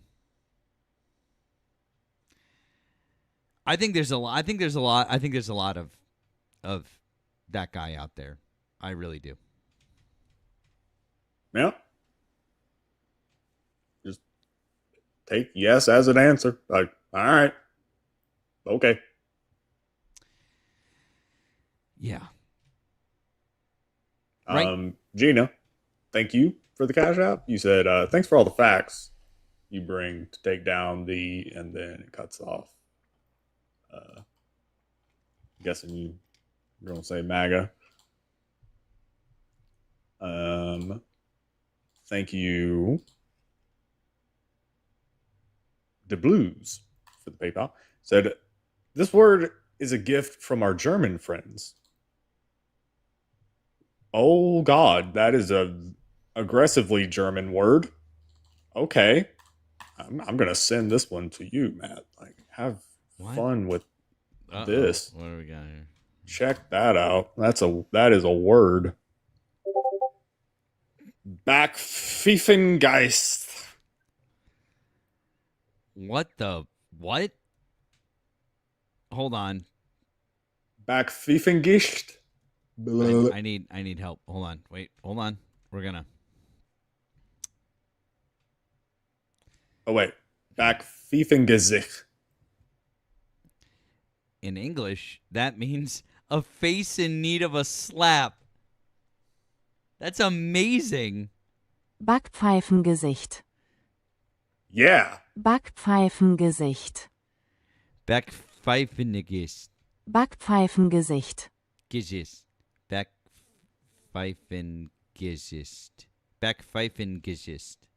Backpfeifengesicht. Gesicht. Backpfeifengesicht. Backpfeifengesicht. Yeah, the the ICHT is the ich. It's like how you say like I in German. It's ich. I know, like, Americans cannot do the sound that Germans can, and like I know that I'm fucking it up right now. So a lot of the time, it's just ish. Hallie, hi. Did you vote for Donald Trump? No, sorry. I just was gonna correct your pronunciation. I studied German and I'm German, but I was just gonna help you out with your translation, but you got it, so you're good. Oh, really? Well, I mean, Google Translate. Well, you got the translation, yeah. And there's lots of words in German that are like that are just like funny little anecdotes that are like that describe a situation rather than a word itself. Would you say it for us? Pfeifengesicht. See, you see it like the noise that she's making, like at the very end. Yeah. Ich. After Pfeifen, say that. Say it slowly. Pfeifengesicht. Gesicht. Backpfeifengesicht. Is that better? Yeah, yeah. Okay, got it. Yeah, it's a weird one. I took one semester of German in college, and the teacher, she was Austrian, and she said Americans cannot make this sound. This is just something that you learn it as a kid or you're just gonna make the wrong sound. So most Americans will overdo the and so a lot of the time they just default to sh. So ish instead of ich. It's very guttural. Yeah. Yeah. But I do love the translation. A face in need of a slap. That's amazing. Well, thank you, Hallie. Appreciate that. We appreciate your assistance there. Thank you very much for the German lesson. Yeah, no problem. Okay. I enjoy your live, so keep up the good work. Thank you, friend. We enjoy your assistance there. I hope you have a good night, okay? You too. All right, bye. W's for Hallie. Thank you for helping us out, Hallie. Let's see what else we got here. Royce, hi. Did you vote for Donald Trump? Yeah. Correct. Yep. Okay. How old are you and what state did you vote in? 28, Hawaii. Okay. Why do you still support Donald Trump as of July 2026? Yeah, sure. Question for well, I can answer the question. I was going to ask Nemo too when I came up. Nemo, we mentioned this before, but white people are born in India and they're born and raised there sometimes, correct? I'm so sorry. That's not what we're talking about. I asked you a question. Well, no, it's also Nemo never said that on our live, so I don't know where that's coming from. The fuck? Yeah, I don't On the know where that's past, coming yeah, from. yeah. So, anyways, yeah, that's not here. It's relevant to what I'm talking about. It's really not. Then I'll just ask you then. Okay, forget it. So white people can be born and raised Anyways, in India. I correct? asked you a question first. If you don't want to discuss the topic that's above my head, you can just leave. I'm discussing it. No, you're not. I asked you a question. Why do you still support Donald Trump as of July 2026? And if you can't answer that without asking me questions, you probably aren't going to do very well here. Sure. So okay, the reason why is because yeah. So wait. Yeah, I'm gonna give me a minute to reflect on this, so I can think about how I'm gonna respond. Okay, I finished reflecting. Let's see here. So how do we say this? I'd say there is 3 key reasons in chronological order from 1 to 3, 1 being the most important, 3 being the least important in terms of my top 3. Which one would you like first? Just say why you support Donald Trump. Okay. Yeah. All right. So I would say I'm anti-child slavery.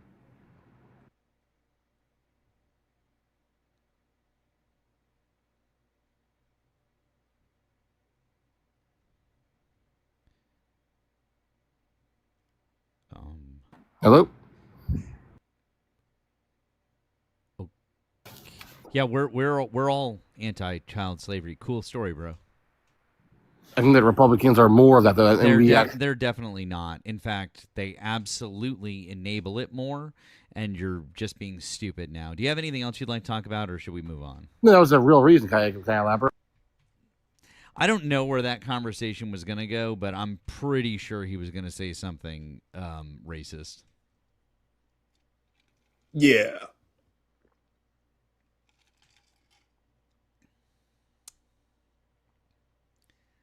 Also, what the fuck? White people be born in White people can be born in India. I don't know what the fuck that was. Like I guess he was alluding to me having said that at some point, or saying that doesn't happen. And I was sitting there thinking, I was trying to recall a conversation that I have had about India in a while. And yeah, no, I don't know. Yeah, my spidey senses were tingling. I think both of us were just like, no, negative Ghost Rider. Pattern is full. Yeah. Jay, you are correct. Republicans were just recently trying to lower the minimum age to work. That is a frequent occurrence in red states. With Royce, there's furniture in the apartment, but it's the wrong kind. That's pretty good. I like that. All right, guys. Well, we've got 800 people over here on TikTok. If you want to request on up, talk to us. We've got 130 people over on the tube. You can give a ring. You can call that number that's above my head or that is pinned in the chat, and that number is correct. It is correct tonight. Apparently last night it was up for quite some time, and I had made a typo in the phone number. Although we still got plenty of fucking phone calls last night, but I do apologize. I put a typo in the number. So let's see what we got here. Carrie, thank you for the Venmo. You said $2 challenge Nemo chat to ride a train on Nemo. Woo woo. If you're here every night, you know what an honor it would be to tell everyone you ran a train on Nemo. If that is an honor, by all means. Chugga chugga.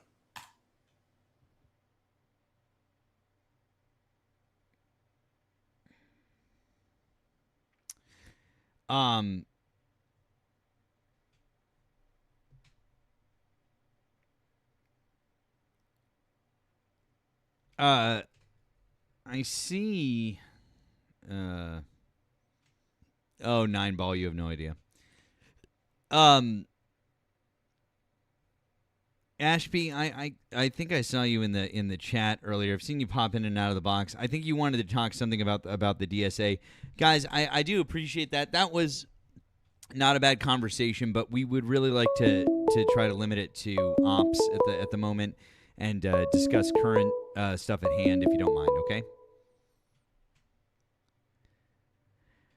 I thank you for calling the stream. Did you vote for Donald Trump? Yes, I did. Okay, how old are you and what state did you vote in? I am 33, New York City, to be exact. Cool. Why do you still support Donald Trump as of July 2026? Actually, as of today, or I mean, as of recently, I don't support Donald Trump. I still cling to the Republican Party at this point, even though neither are in my best interest, Democrat or Republican. But I believe J.D. Vance should take over as POTUS ASAP.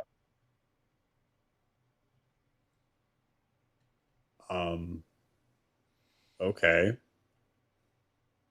Do you guys? What made you change your mind? Oh yeah, no, I absolutely fundamentally disagree with the idea that J.D. Vance should be anywhere near the Oval Office. But what made you change your mind? We'll just start with that. I mean, in the sense that he's better than Trump. Okay, so he is younger. He's a he's a more disciplined communicator, right? Well, hold on. So my question was, what made you like go from being a Trump supporter to not? Like, why did you change your mind on that recently? Oh, because Trump ruined everything. I mean, especially with the big beautiful bill. That was the last straw that broke the camel's back. Okay, fair enough. Yeah. And so, I mean, as far as JD Vance is concerned, Mm-hmm. his politics are pretty much the same as Trump's. Yeah, more or less. You know, he's more policy intellectual. You know, the way he frames his arguments, his debates, his strategies, and whatnot. He has a much less chaotic brand, I guess you could say. Potentially better at staffing people around him to give him good advice. And I think he's somebody people could rally behind, at least for this short term, this short term until the elections. I mean, is he a better communicator than Trump? Sure. He's able to Most do the definitely, politician speak better. And do I think he's smarter than Trump? I mean, yeah. But the idea that I guess that matters. I mean, if yeah, his he's politics not saving us. He's not gonna save us. It's not gonna be like the second coming of Christ or anything like that. You know, it's just better than what we've got right now. That's my point. Instead of having Trump stroking out and shitting his pants and his diapers on live TV, national television, I might add. I'd much rather see J.D. Vance take the mantle of President of the United States of America. I mean,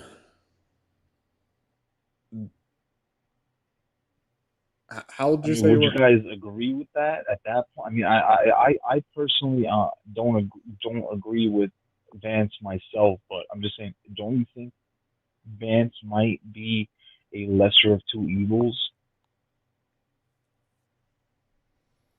I mean, between him and Trump. But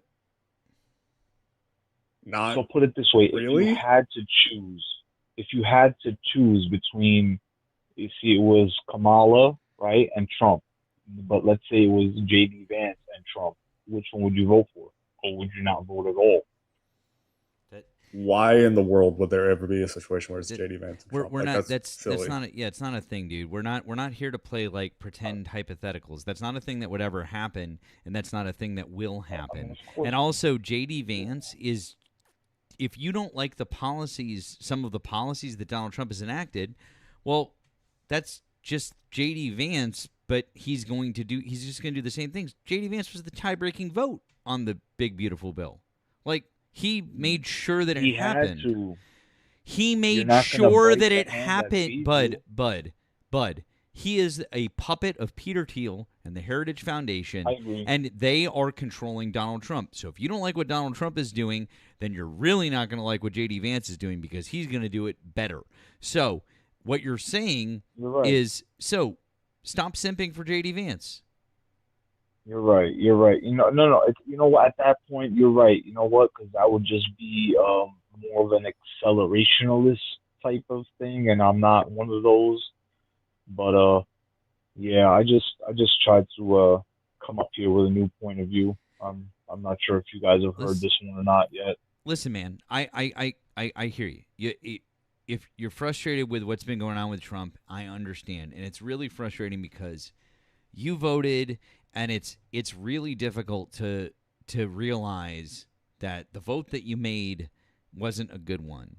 I realized that back in 2004, okay?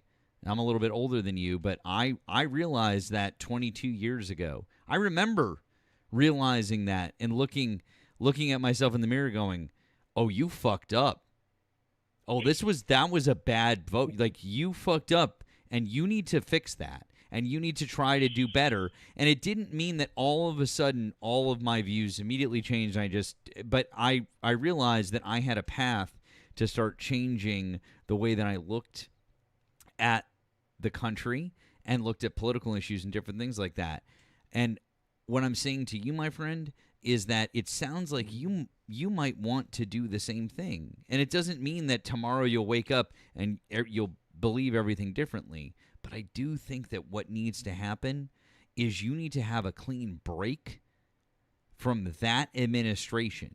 You might still want to try and be conservative. You might want to try and hold on to those ideals and different things. Fine. I get it. I understand. But right now, we've got to break from Donald Trump and from J.D. Vance and from the hold that the oligarchs and Peter Thiel and the Heritage Foundation and Elon Musk and all of these people have on our government. They shouldn't be controlling what happens. We should be controlling what happens, right?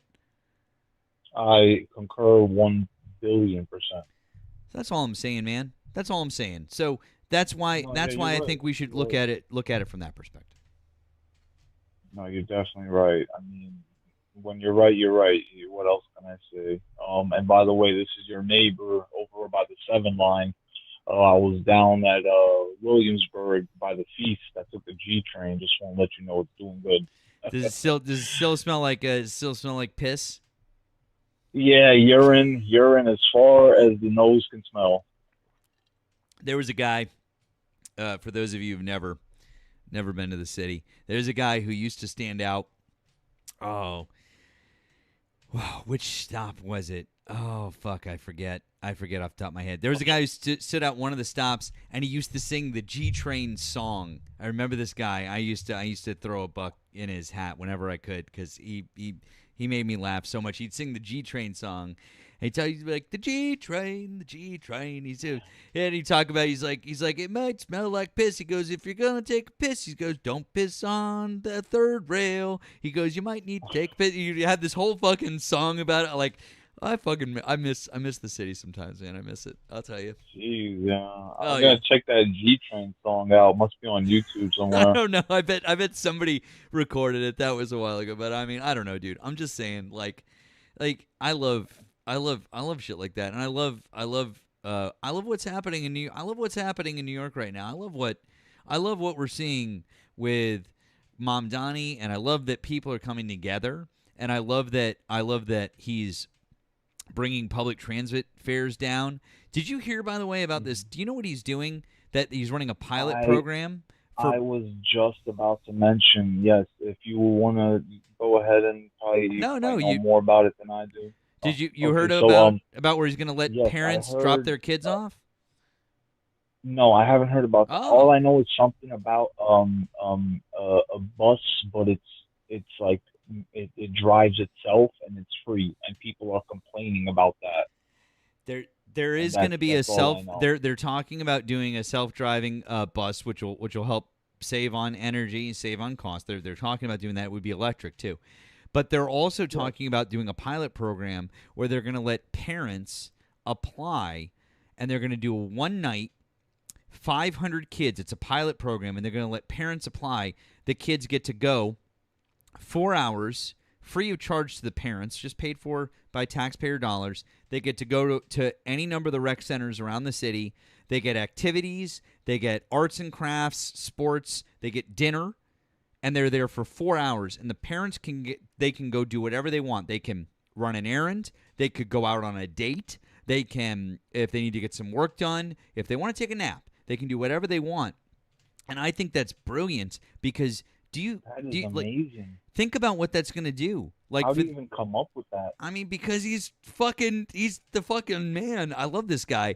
And yeah, he is the man. He's got great people around him too, you know. He does. He has good advisors. He's smart. And he's smart because he understands that he doesn't know everything. And so he knows that he needs to have smart people around him. But think about what that's going to do for the economy. Think about even if just half of those people go out for dinner or go shopping and run their errands or do what, like, They're just going to go and spend money, and they're going to do this. Like, we need more people like that, and we need more people like you who are willing to be open to these ideas, even if that's not what they voted for originally. Yep. Outside thinkers. It's too much left, right, and center. Everybody just needs to start thinking outside of the box. Go back to the drawing board and start fresh, 100% fresh. That's basically my thoughts on that. But what else did you say? Anything else you had to say about Mamdani? Oh, did you say Mamdani? I'm sorry, I'm confusing myself. Did you see this guy go and attack Curtis Sliwa verbally for not pulling out of the mayoral race because he split the votes so that that allowed Mamdani to win? Something to this. What? Yeah, basically there was this guy, he's like a internet guy, what are they called? Influencers. And he's an influencer, and he went to Curtis Sliwa and was like, hey, you're a POS.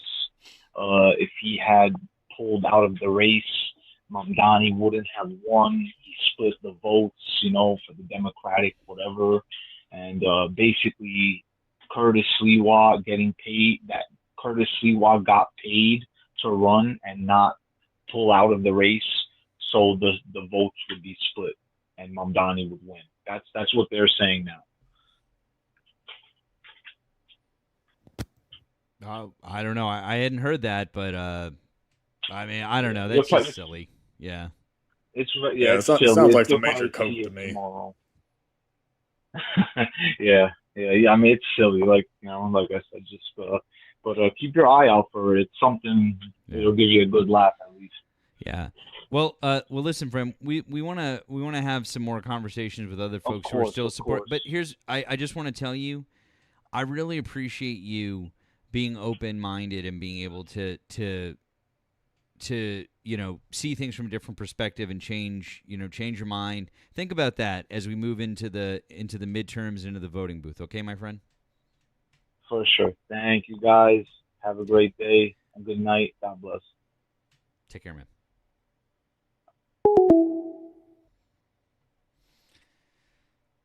Okay.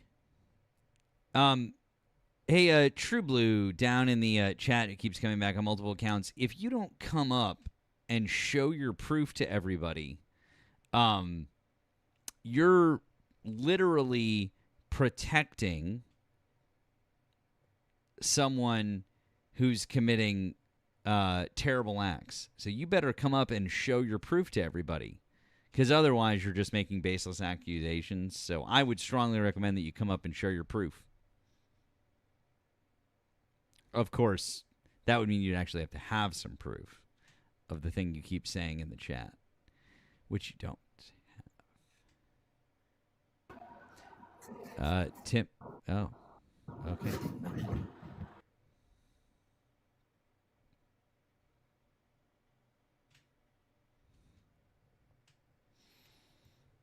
Okay. Don't know what that was, but that was interesting. Guys, glad you're here. Happy hump day to you all.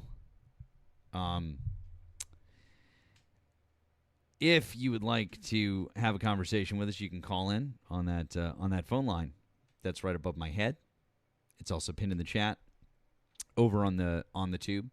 So if you're on the tube, if you're in on Twitch, come on over, say hello.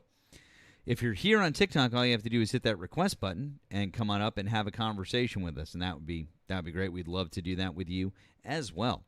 Otherwise, please continue to offer your support both to Nemo and myself. The fact Nemo should definitely be well above 1,000 coins at this point. So I don't know why that's not a thing. So please, let's make that happen. Please make that happen because this is a little embarrassing for us. And also, if you want to offer additional support, the messages that Nemo was reading off earlier and then the ones that I read off earlier as well, those came in from people who decided to click on our bios here on TikTok or down in the description of the video, and they went to our pay links. Oh, look at that little monkey. That's so fucking cute.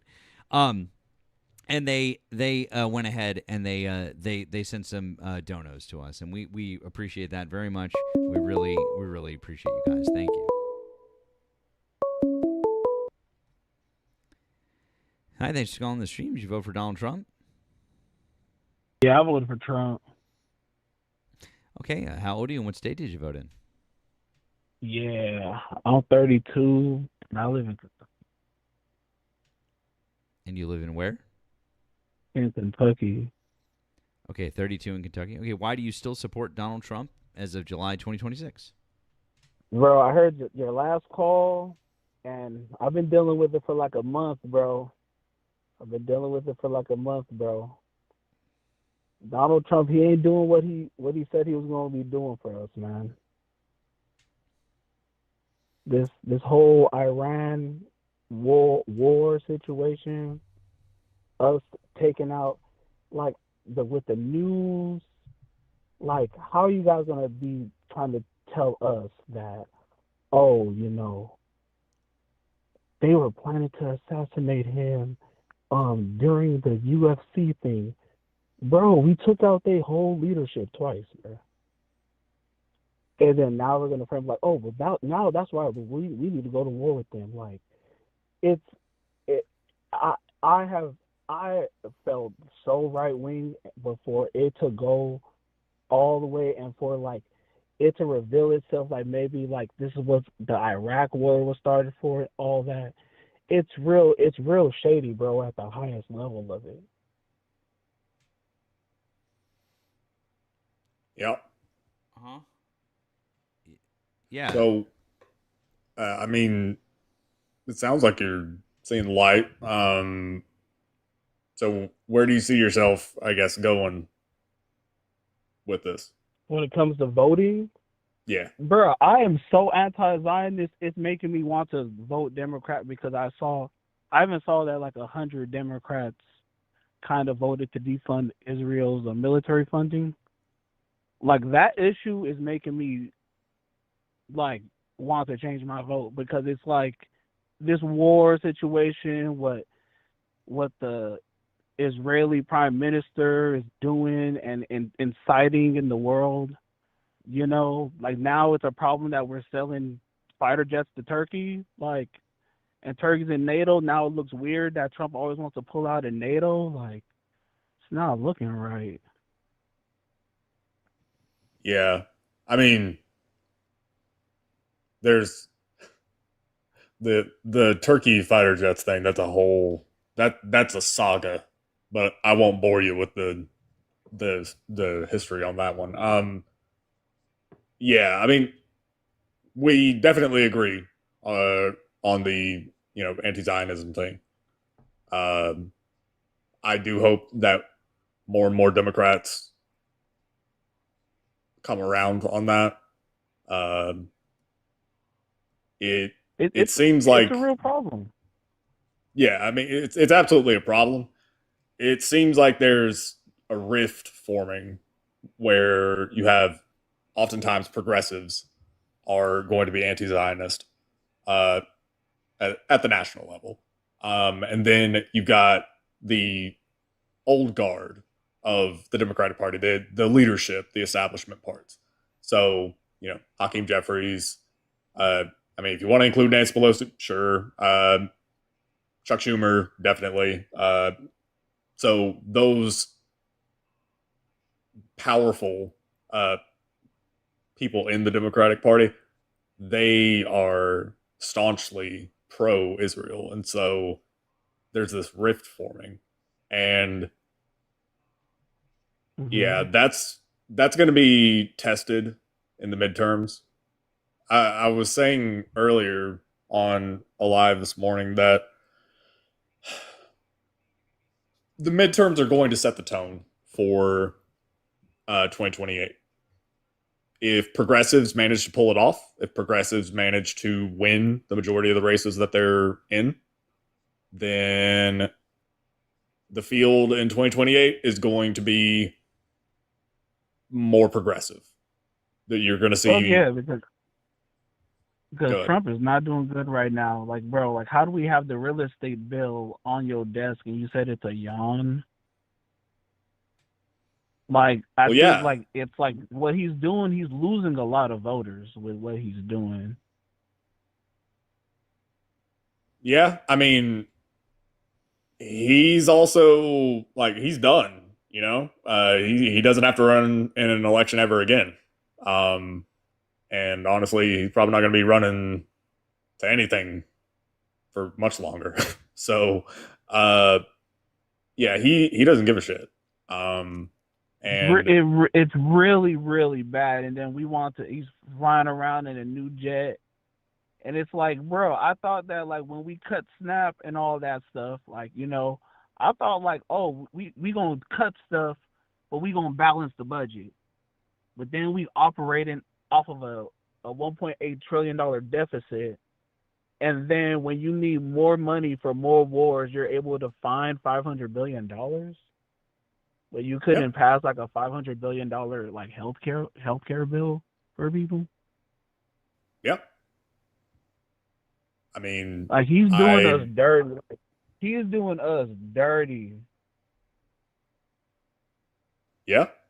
I agree. We were supporting we agree him. with We you, was dude. riding for him. We was riding for him. Don't you remember? Yep. We used to be riding for him, bro, and this is how he turned around and he treated us, bro. I mean, I guess what I would say is that I mean, I'm glad that you have you know, come to this realization now. This is how Trump has always been. Trump is good at like one thing, which is branding or I guess slogan stuff, like salesmanship. He's good at that. He's a con man. He is good at that. Con men are they have to be good at that, right? And yeah, when you said drill, baby, drill, I thought gas was gonna be $1.99. Yeah. I mean, it's yeah. Yeah, man. We get it. A lot of people thought that, but the main thing now is now that you kind of see what the lies are, and you've seen what the sham is. I mean, are we going to be able to see our way to voting differently now in the midterm and try to right the ship and try to fix the problem? Hopefully. Yeah, I mean, like, it's really hard to find people right now, like, because it's like, because the thing about it is, even like what I had heard that last guy say was like, oh, well, JD Vance, but it's like, bro, but it's still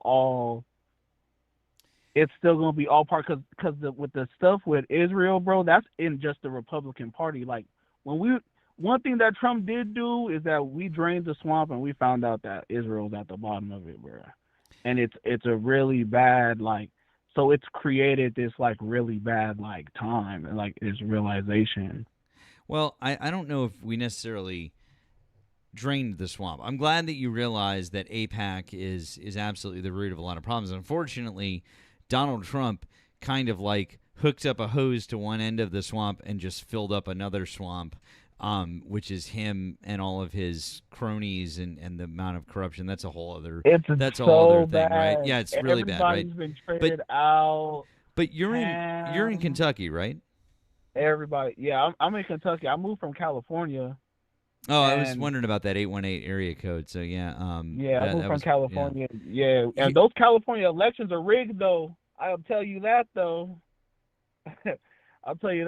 Those California elections is rigged, bro. No, they're not. There's zero evidence to suggest that. Even the Heritage Foundation. Do you know who the Heritage Foundation is? I know you love to bring up. Everybody loves to bring up the Heritage Foundation. Well, the Heritage Foundation is literally one of the most conservative think tanks in the entire country, right? You know how conservative they are, right? Yeah. Do you want to guess? Do you just out of curiosity, do you want to guess how many times in the last 40 years, in 40 years, hundreds of millions of people have voted in California? Hundreds of millions. Do you want to know how many cases of voter fraud there have been in California in 40 years? None. 71 in Oh, 71. 43 years. And those have almost nothing to do with like rigging elections or anything like that. And we're talking about hundreds of millions of votes. And there's only 71, and that's the most conservative group that has tried to investigate it. It's the biggest state in the country, and that's the most voter fraud that they could ever find. That just proves, man, there's nothing wrong with California's elections. We have no issues with our elections in this country. Our elections are very safe and very free and very secure. You know who's never had to rig an election? Who? Andy Beshear, bro. So like, yeah. I mean, like, I would have to say that, like, because I don't even know who to vote for. I know I heard Rokana is pretty good. I heard Rokana, he was kind of the one who found about that Israel merger with our military. Yeah. Well, he is good, but what I think you should do is I think you should focus on the people that are running for Congress where you live locally. Do you even know which congressional district you live in Kentucky? Yeah, I got Morgan McGarvey. Morgan McGarvey. Okay. Yeah. So let's see. So if that's Morgan McGarvey, that would be the only Democratic Congress person in Kentucky. So you're in Louisville? Yeah. Or near it? Yep. Well, that's good. Then you know what you should do? You should vote for Morgan McGarvey when you walk into that voting booth. I know we got this for the Republican side. We got this Venezuelan lady, bro. I don't even know how she runs. Wait, what's her name? I don't even know. I don't even know. I don't want to. I hope it's not that. I could say one. Maria. There was like this psychotic woman that was making the rounds in 2025, and I don't know if she's in Florida. Like, yeah, I can't remember who or like where she ended up. Yeah, but my friend, look, that's the main thing, right? Is that if you feel this way, you got to try to right the ship. Try to right the ship a little bit, okay, my friend? That's all that we're asking for you to do if you can. So, going to be running against Maria Teresa Rodriguez. Oh yeah, see, I did. I felt like it was Maria, but I didn't want to like her name is Maria. Yeah, like she did a whole podcast in Spanish, like talking about politics. I was like, oh, she's speaking Spanish. I think you've got a really clear choice right there.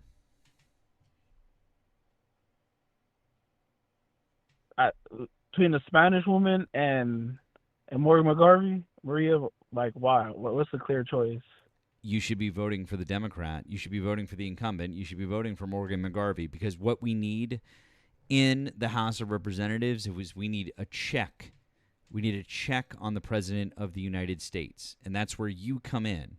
You as a voter, if you're unhappy with what's going on, make sure that Morgan McGarvey keeps his seat and is able to act as a check on the President of the United States.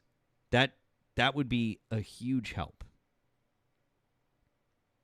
Yeah, because sometimes I do feel like I'm unheard. I'll be like, bro, like what, like, and that's the thing. Like Morgan, he doesn't really like talk a bunch. Like I don't see him out there like doing podcasts, being on shows. Like really like expressing himself a lot. So Do you know why you don't see it's him on like, podcasts and different things like that?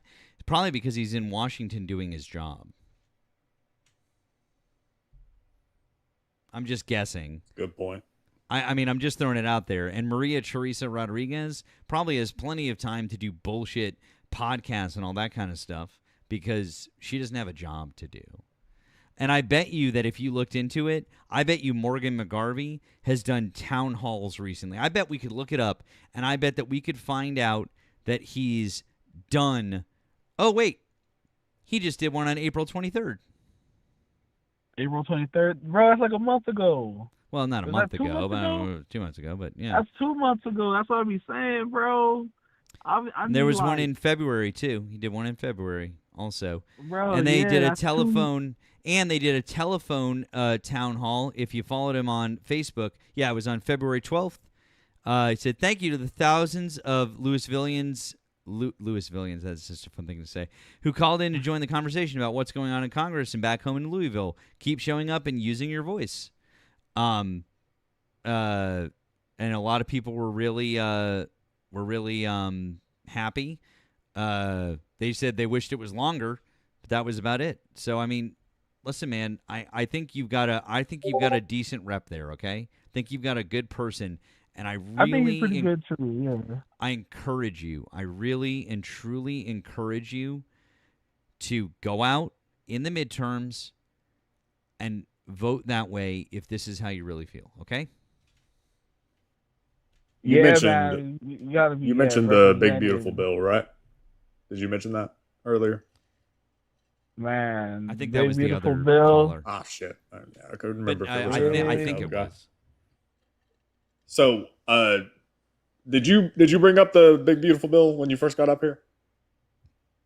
No, I did, but it's just like I did review the Big Beautiful Bill, and there was when I reviewed it, I was like, dang, you know what, man? He must have been planning this whole thing the whole time. There's a lot of money for bombs in here. Yeah. I was like, dang, bro. Well, McGarvey, to your point about, the big beautiful bill sucking, McGarvey said this when the big beautiful bill was trying to get passed. To pay for it, kids in Kentucky will go hungry, nursing homes and hospitals will close, and millions of Americans will be kicked off their health insurance. It's wrong. Pretty straightforward. Yeah, he's pretty right about that one right there, yo. Yeah, man. Well, listen, we really appreciate you. We really appreciate you calling up, and I'm glad that you've seen your way to maybe changing your mind on some things, caller. Okay, I really hope that you'll consider what we've said and really take that into the voting booth with you in November. Okay. Yeah, and I think that, like, yeah, as long as we fix what's going on with Iran and in the Middle East after this big kerfuffle, like, let's hope that we can just, like, fix these things in the world. We need the people in place to put a check on this administration and to start righting the ship. And that's where people like you and I and Nemo and the rest of us come in. Okay, friend? So get out and vote, and we'll do our best to try and fix these problems. Playboy. All right, friend? All right. All right. Take care, friend.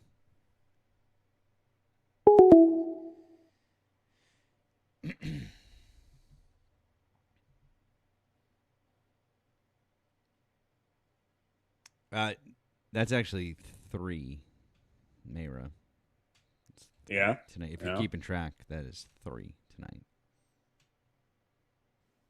Now, I don't want to put him off. So hopefully the caller is not still listening. This man looks like I don't know. I don't know what. I mean, it's like frat bro, but also like a mannequin. You know, if I was gonna composite, if I was gonna do like okay, we gotta build a candidate that's going to appeal to that group. That's good. I feel like that hits it. It's like he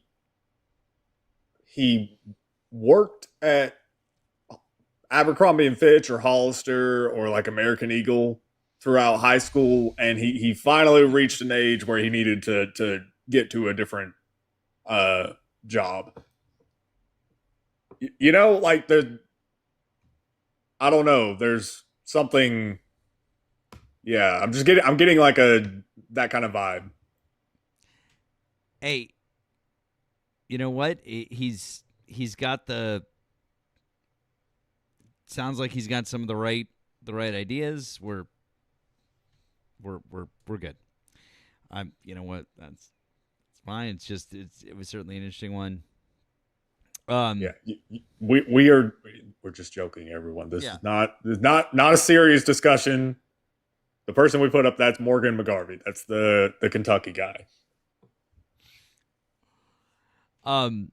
Speaking of changing hearts and minds, thank you to Christian on the Blue app. Last night with the last caller, that was an absolute masterclass teaching a younger person in an all-encompassing way that touched on every bit of politics in like 45 minutes. Brilliantly done. Thank you, Christian. Appreciate that.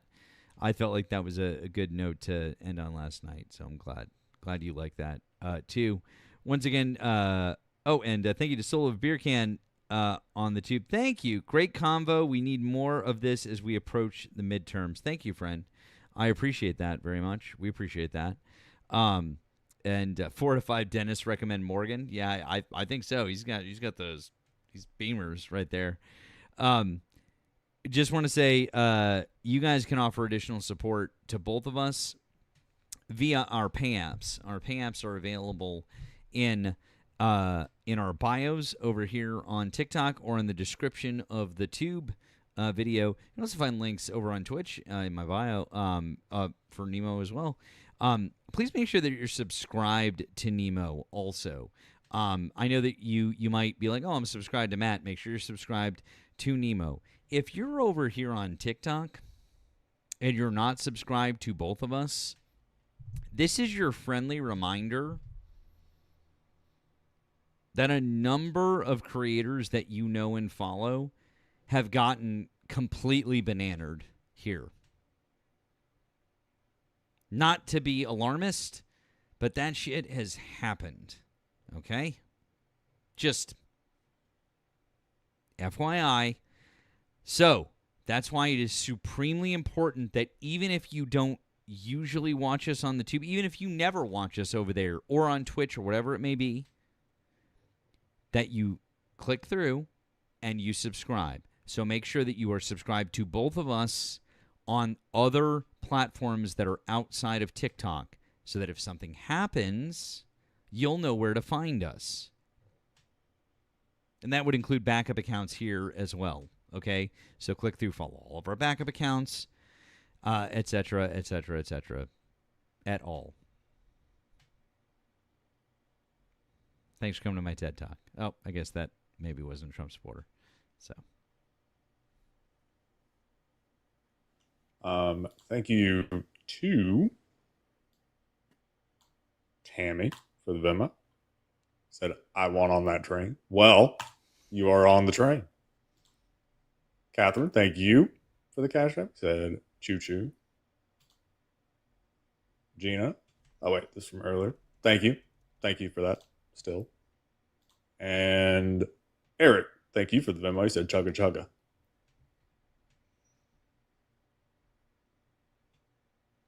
Like it. It's good.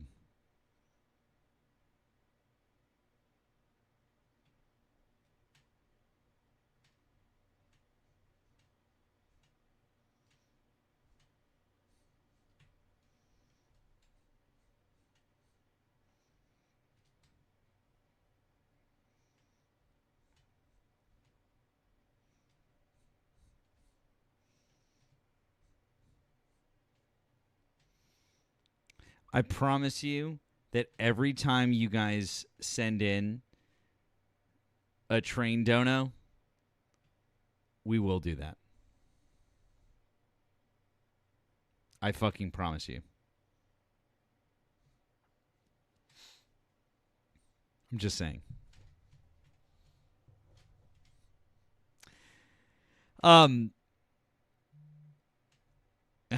Oh God, I might have made a mistake. Oh wait, no, never mind.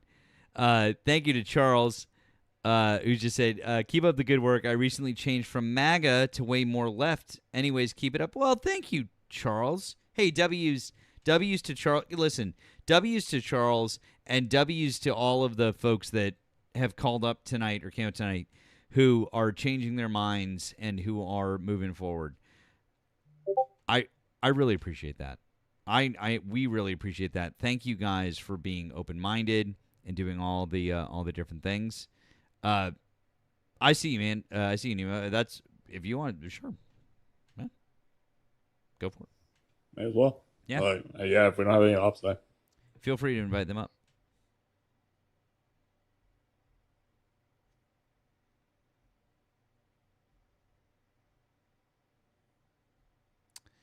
Feel free.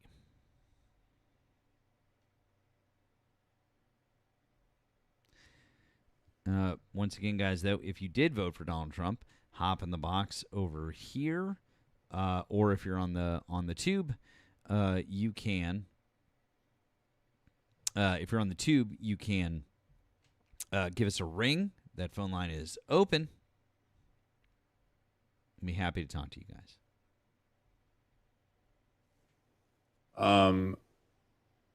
Carrie, you'd asked if someone could come up to talk about the SAVE Act, even if they aren't an op. If you're for the SAVE Act, then yeah. Like if you were asking to come up, yeah.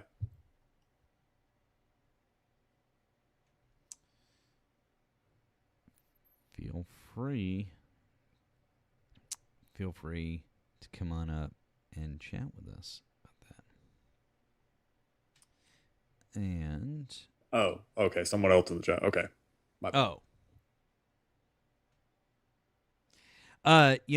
Nemo, Tammy had sent me a video of Mike Johnson talking about how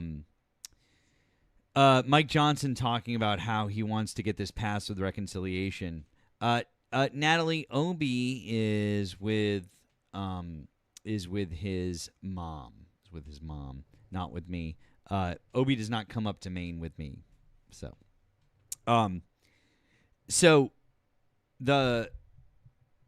in terms of passing it through reconciliation, I was saying that is a long shot at best for a number of different reasons. Aside from the fact that you've got all of these fiscal conservatives that are going to be opposed to ramming through that $95 billion budget bullshit.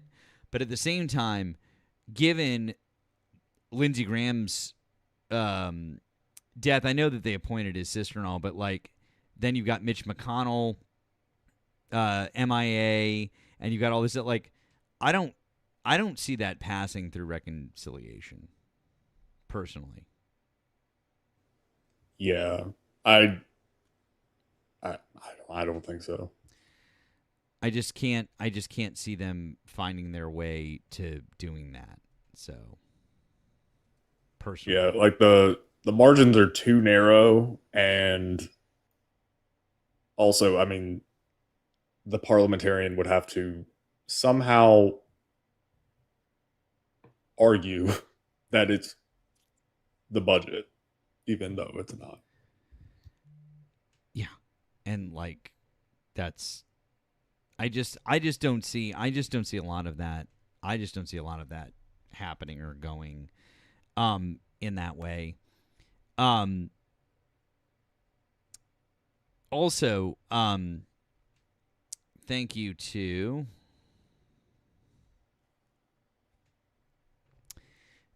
Zachy on the Green app. It says no on 3 for Missouri is very important right now. No on 3 in Missouri. Let's see. Prop 3, Missouri. Let's see. Whoa. Okay. That would be to prohibit abortion and gender transition procedures for minors. This just seems like, without even reading a single fucking word of this looks fucking awful. No on 3. If you're in Missouri. Fuck that. And we got someone here. We got that one dude. Hi, did you vote for Donald Trump? Yeah, I did. Okay, how old are you and what state did you vote in? I am 37, and I voted in Kansas. Okay. Why do you still support Donald Trump as of July 2026? He's just going after things that I would go after myself. That I like. I just think that securing the border is important. I think that going after people who take advantage of the safety net, social safety nets, is an issue. I think Iran having a nuclear weapon is an issue. I just think he's really going after things with vigor that I think should be gone after.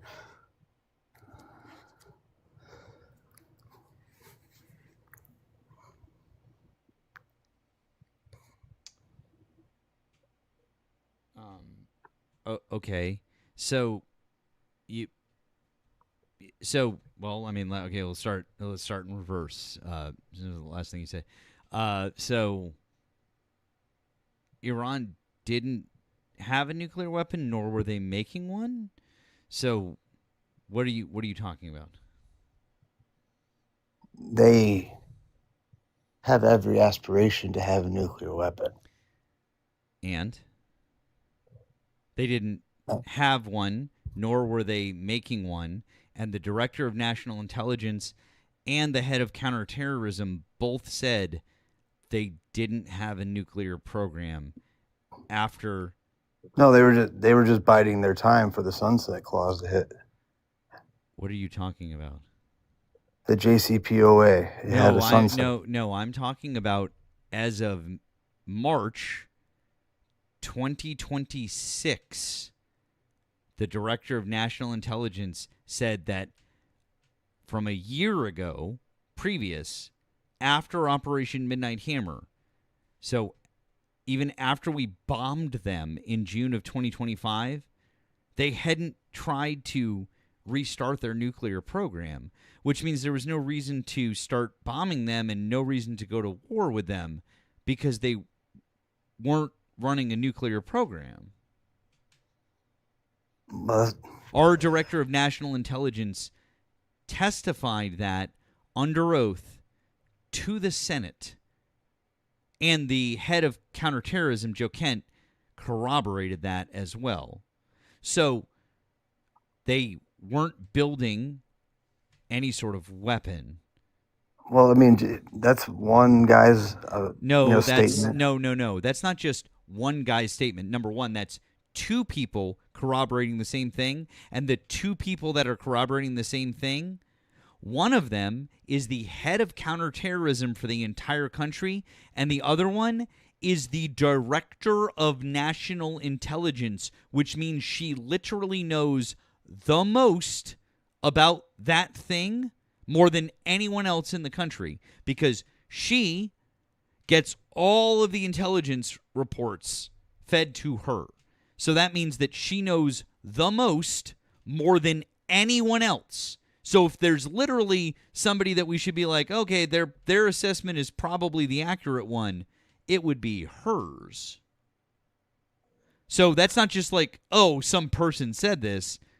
Also, it's been corroborated by the IAEA and multiple like independent international organizations, but I'm sure that you don't want to listen to them. So listen to our own people who said that under oath. You know, the woman that Donald Trump himself selected to be the director of national intelligence. Unless, of course, you're saying that Donald Trump made a bad mistake and picked someone for the director of national intelligence who's bad at their job.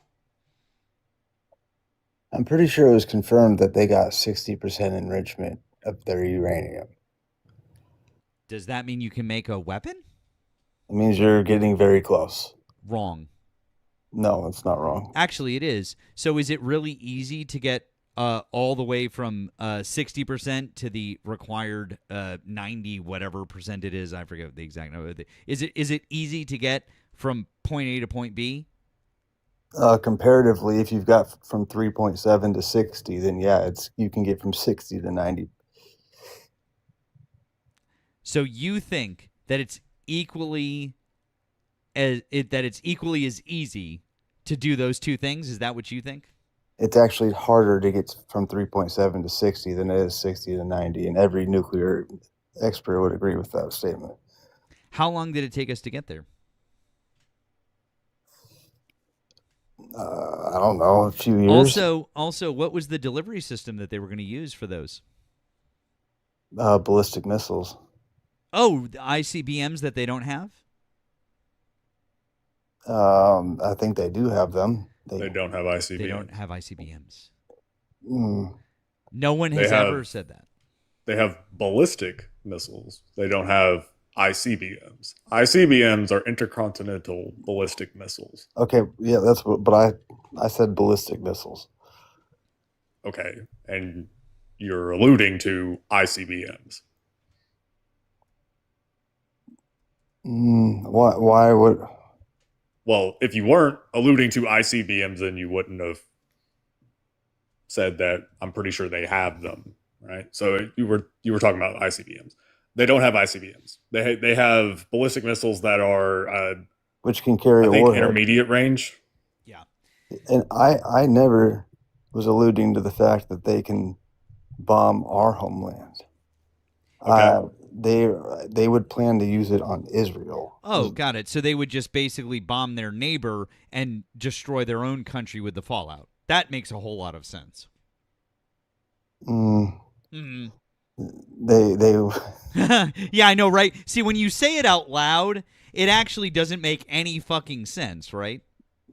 Well, no, because it's kind of like saying that Russia was going to bomb Ukraine with a nuke. Like it doesn't. Those things don't make sense. they do. I think they do. I mean, So you think that Iran would wouldn't develop a destroy nuclear Iran's weapon country. because they would? How does nuclear fallout work?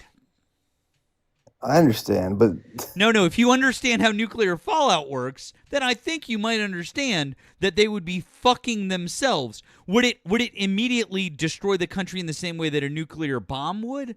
No, I'm not saying that. But would the consequences of setting off a nuclear weapon that close to where your country is have devastating effects on your country and on the people around you? Not to mention your allies and the people that are important to you. You literally are like, oh yeah, they would just do it.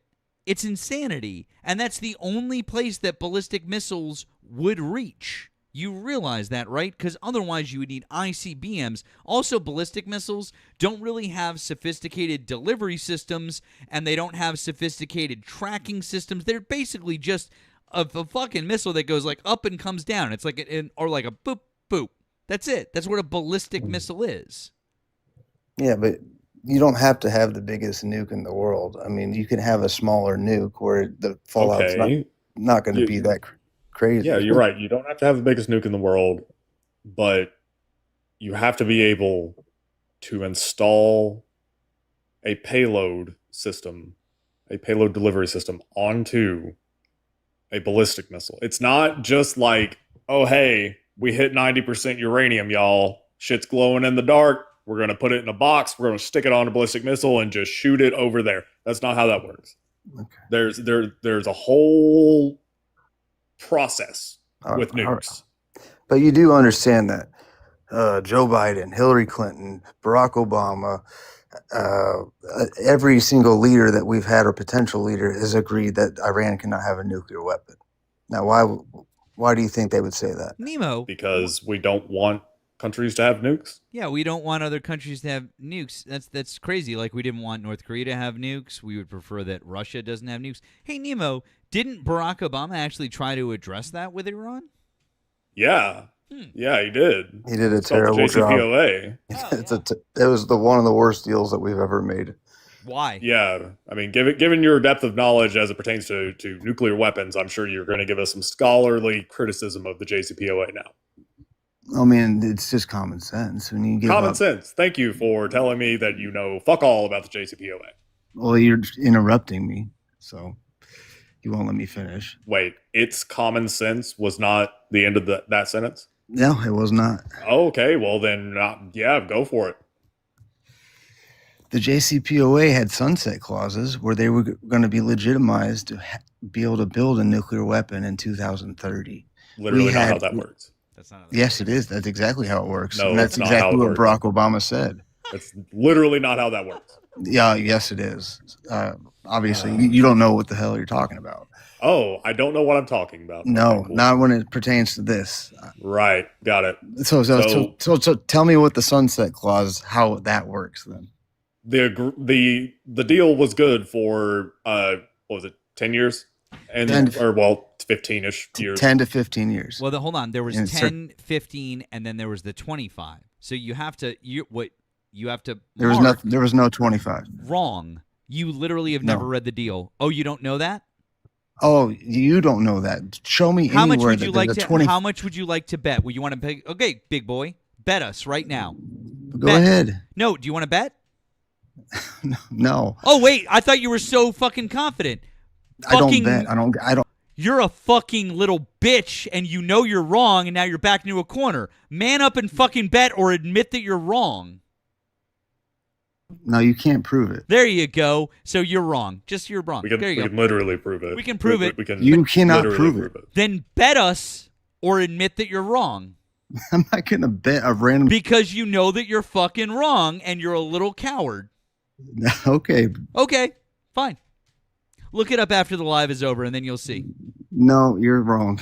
No, Fucking I'm 100% idiot. right. Fucking idiot, dude. Fucking idiot. That's why you won't bet us. If you think that I'm wrong, bet me and win some money. Be Mr. No, 'cause Confident. you won't pay, bro. You won't. I'll 100% pay. Yeah, you're a liar. You don't know what the fuck you're talking about. Then win some fucking money. Or at 'Cause the you very won't. least, I'll tell you what. You cannot prove then it. at the very least, even if I don't pay, you've got me in front of 1,000 people making a bet with you. That's why you won't and bring it up, 'cause losing, it'll show that you're wrong. and losing, and then you'll be able to lord it over me and be like, look at this guy didn't pay me. I'll look like a total fucking tool. Look at that. You already do. You won't. Oh, yeah? I'm not Yes, the one 'cause- sitting there like a scared little bitch who won't make a bet when I'm like, oh, no, I'm sure that I'm right, but I won't bet you on it, even though I know I'm right and you're definitely wrong. Dude, come on, get the fuck out of here. Dude, you're a fucking faggot. There it is. And then he says the slur so he can get kicked. Yeah. By the way, you admitted to it. By the way, we do love the TikTok shop. We love A People's History of the United States by Howard Zinn. It is one of our all-time favorite books. And by the way, when that guest said that word, we dropped them immediately. Absolutely immediately. And what that guest didn't know is that there was a 25-year sunset period that ended all monitoring on centrifuges. Oops. Yeah, it's a quick Google search. Literally one of the easiest things that you could fucking figure out.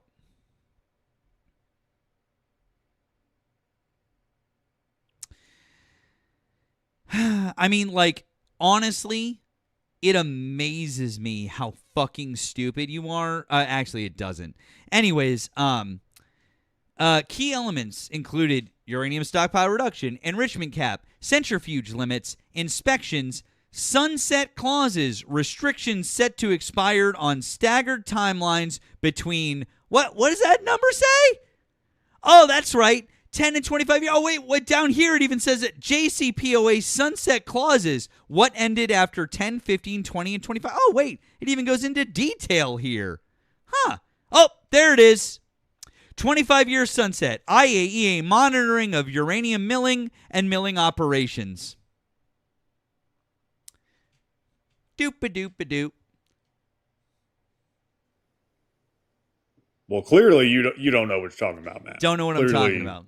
Yeah, Neither do you. he knows more. Neither do you, sense. Nemo. Neither do you, quite frankly. It's common sense. Everybody knows that to make a nuke, you just enrich uranium to 90%. Like that's a simple thing. Simple thing, very simple. Anybody can do it, right?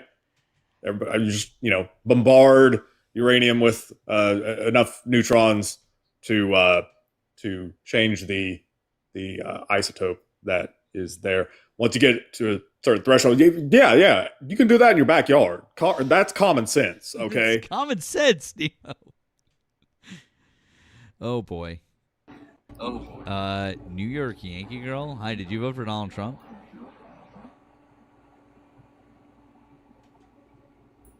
Hello, New York Yankee girl. I think that was a mistake, but fuck the Yankees.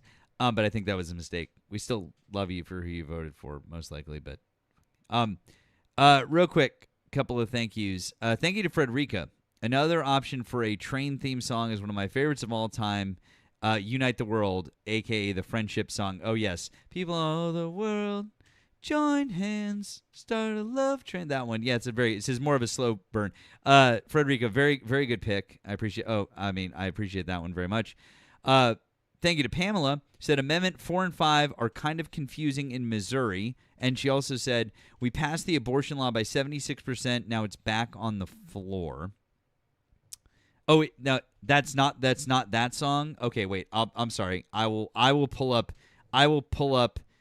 your song in just a moment. My apologies, friend. I will pull up yours in a moment. That's my bad. My bad. I'm sorry. My bad. Okay. And then lastly, Charles again said, "Did you read up on the Ohio governor's race? I donated a couple of days ago. I did actually read up a little bit on the Ohio governor's race." And I think that it's really interesting because apparently, Nemo, there are concerns about Vivek Ramaswamy. And now that race is noted as a toss-up. Can you believe that? Oh, that's beautiful. Now, Ramaswamy did have a slight advantage before, but...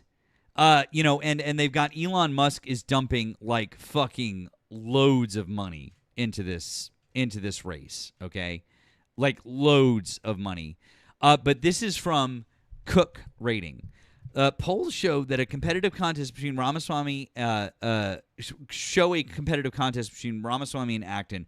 Ramaswamy has attacked Acton's record as Ohio Department of Health director during the C-19 pandemic, while Acton paints her opponent as out of touch with everyday Ohioans. I couldn't imagine why. Both candidates are highlighting pocketbook issues. Ramaswamy pledged to phase out income taxes and slash property taxes. Acton has pitched a plan to provide child tax credits, eliminate medical debt, expand tax rates for low and moderate income workers. Ramaswamy loaned his campaign, so he put $25 million in. He got a $20 million contribution from a super PAC, and then in Acton's campaign said that it's gotten $18 million to date, but that's from various different forms of fundraising. But here's the problem with Vivek. It's likability. That's his issue, because he's backed by Trump. They're saying that is a real issue for him. So that's actually affecting his likability. And Elon is campaigning with him and dumping money into the race, and people don't like the fact that Trump is backing him, and people don't like the fact that Elon is like, they see it as interfering in the race. So, Charles, yes, I read up on it a little bit, and I've found all this very interesting. And I don't know if it'll necessarily mean that Acton will win, but they're seeing a shift to the left a little bit. I'm kind of surprised by that. I'm surprised that Trump would be, I guess, a drag in Ohio. Like, I know that obviously Trump has been shitting the bed for a while now, so it's bad. But I would have thought that Ohio would have been pretty solid as far as like still supporting him. Huh. I would have thought the same thing too, but they're saying that the likability is a huge part of this, and it's because of so many of the unpopular things that have happened with Trump, from the war to the economy to affordability and all these different things, the gas prices, whatever. Like, take your pick. People are associating Trump with those things, and it's hurting Vivek, I think, is maybe what's happening. So I think it's less about like, oh, Trump the person, and more about the like what's going on in the country right now. I believe that would be the way that I would look at this, because I see what you're saying. I know what you're saying. So see, I mean, I would have thought that, like, I'm not necessarily that surprised that Vivek is having a hard time in the race. Mm-hmm. But that's because there was like I think that we had played clips of it when it happened. It was last year. Vivek was like, there was like a town hall in Ohio, and this was, I guess, when Vivek was first like announcing his run or whatever. Yeah. And man, the like red pill pissed off white boy crowd, just wow. They were out in force in that town hall. There were multiple people that had questions that were some version of, well, America is a Christian nation and you are a Hindu, okay? So you should not represent Ohio because that's a part of America, which is a Christian nation, and you are a Hindu. You is a Hindu. I'm not even exaggerating that much. Right, I know. Black Jose, hi, did you vote for Donald Trump?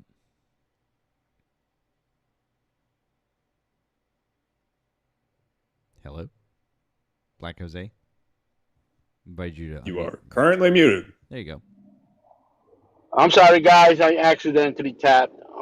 Big fan, though. Oh, that's all right, friend. We hope you have a great night, okay? Yes, sir. Thank you. Have a good one. Take care. By the way, apparently that guy who was just on with us is up with Parker right now arguing the JCPOA, which is fucking amazing.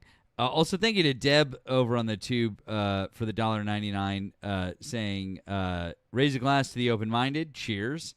And Frederica, I apologize. I know the song you're talking about. This is the song she was talking about.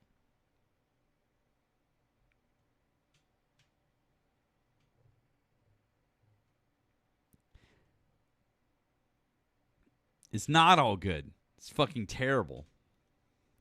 But, here you go.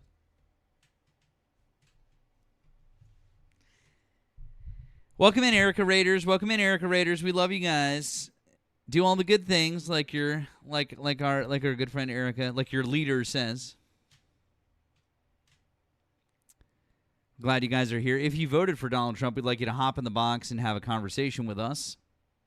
Or you can give a ring over on the phone line that's posted above my head, or it's pinned in the chat over on the tube. Nemo and I would like to have a conversation with you about why you're still supporting Donald Trump.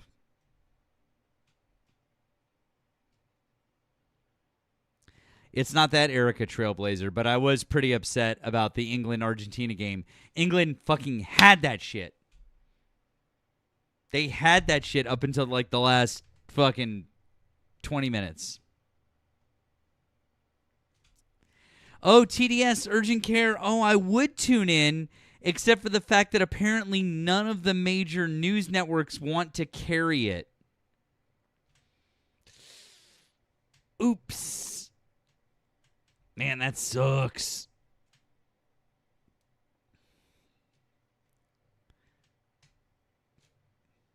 I know this song is such a fucking groove.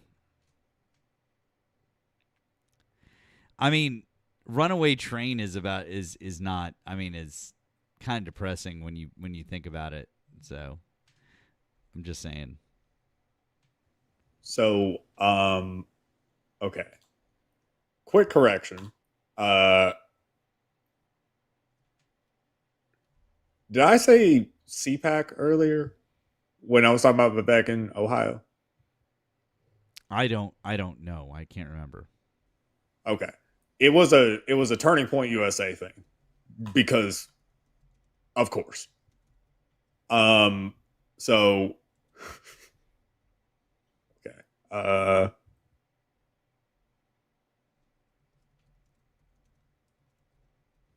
I guess we don't necessarily. Well, it's a TikTok, so we probably can't put it on the screen. But the audio is. Play it. I can play it. It is play it. Yeah. sufficient. I got you.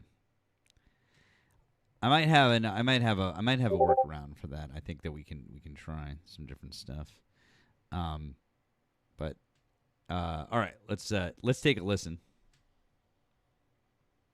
Oh, got it here.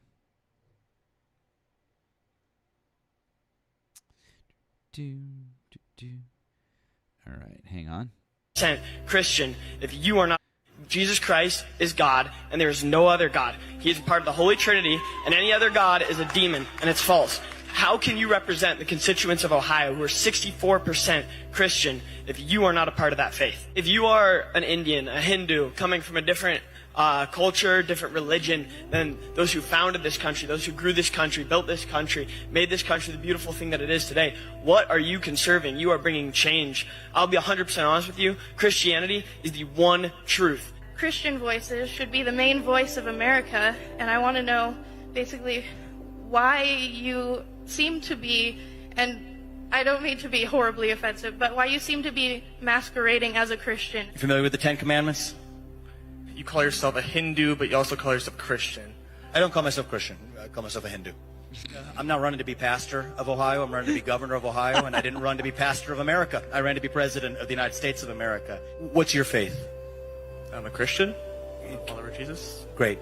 Do you believe in the Holy Trinity? The Father, the Son, and the Holy Spirit? I think a lot of people here do. So good. And that doesn't make you a polytheist, does it? Probably not, no. Great. And so in my faith, I believe there's one true God. He resides in all of us, and he appears in different forms, but it's one true God. So I'm an ethical monotheist. That's the way I would describe my faith. Do you think it's inappropriate for someone who's a Hindu to be, say, a U.S. president? No, I think it's... No, well... You be honest. Isn't Hinduism... Because you're an Indian. I can ask yourself that Hinduism believes in Shiva and what is it? The flute god. I forget. Right, Krishna. Who's you thinking of? Yeah, Krishna. But isn't Charlie Kirk's organization founded on Christian values as well? And isn't the United States of America also, based on what Protestantism is, based on how those values are? Wouldn't that contradict what your beliefs are? Like I said, I'm not here to justify my faith to you any more than you are to me, but what I do share is the value set this country was founded on. And I think that it's really important that we not reinvent the founding of this country and what it was actually all about. Holy fucking shit, that's amazing. Like I said, I was not exaggerating. And I mean, if you are at all curious what the people that are asking these questions and making these statements, what they look like, it is exactly what you think. The first one is that dude. Like, this guy, his name is 1,000% Caleb or Hunter or Braxton, Braden. Yes, 100%. Like, yeah, with like some fuck ass spelling. Yeah, Caden. Right. Like Caden with like an EH in there or something. I don't know, like a GH in there or something. Yeah. Oh, hold on. 1 second. All right, now, Red, Right, and True. Here's the deal. We'll have a conversation with you, but there's one stipulation. And that stipulation is you can't mention your boyfriend at all. If you mention your boyfriend, I'm going to drop you. Deal? Who's my boyfriend? You know who I'm talking about. So anyways, remind us all how old you are and what state you're in. 24, New Jersey. All right. Why do you still support Donald Trump as of... Oh, wait, hold on. I do have to show this real quick because, I mean, that is... What a little fuckboy. Jesus Christ, Nemo, right? Oh, my God. Right? Yeah. So why do you still support Donald Trump as of July 2026? I mean, there's quite a few reasons. I'll start with, I forget what we were talking about last time, but we'll start with men and women's bathrooms and all that. And before we start, what was that video you were playing? Or that clip you were just playing before? It was a Klan rally. Yeah. Yeah. This TPUSA event in Ohio. Vivek Ramaswamy had, at that point, just announced his intention to run for governor in Ohio. And, the fine people of the Ohio Republican Party decided to show up and share their feelings. Not so much thoughts, but lots of feelings. Would you like to listen to it again? Yeah, I caught the end of it. I just didn't know what the problem... Oh, God, it's so much worse. I heard they were talking about Christianity. They were talking to Vivek Ramaswamy. So, yeah. You want to hear them talking to the guy who's currently running for governor of Ohio? Yeah, I just kind of wanted a debrief on what was wrong with what was going on. In that video? Yeah. Yeah. Do you know much about Vivek Ramaswamy? Not too much. I've heard the name a little bit, but... He tried to run for president in 2024. He did not succeed. He is Indian dude. He was the only Indian dude that tried to run for president for the Republican Party in 2024. So that guy. But yeah, so he's also Hindu.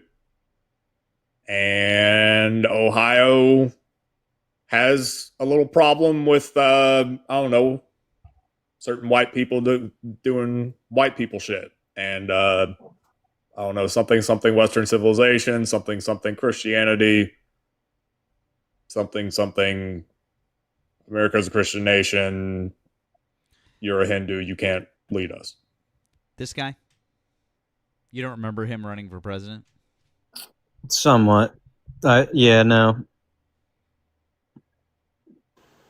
Okay. Well, anyways. Okay.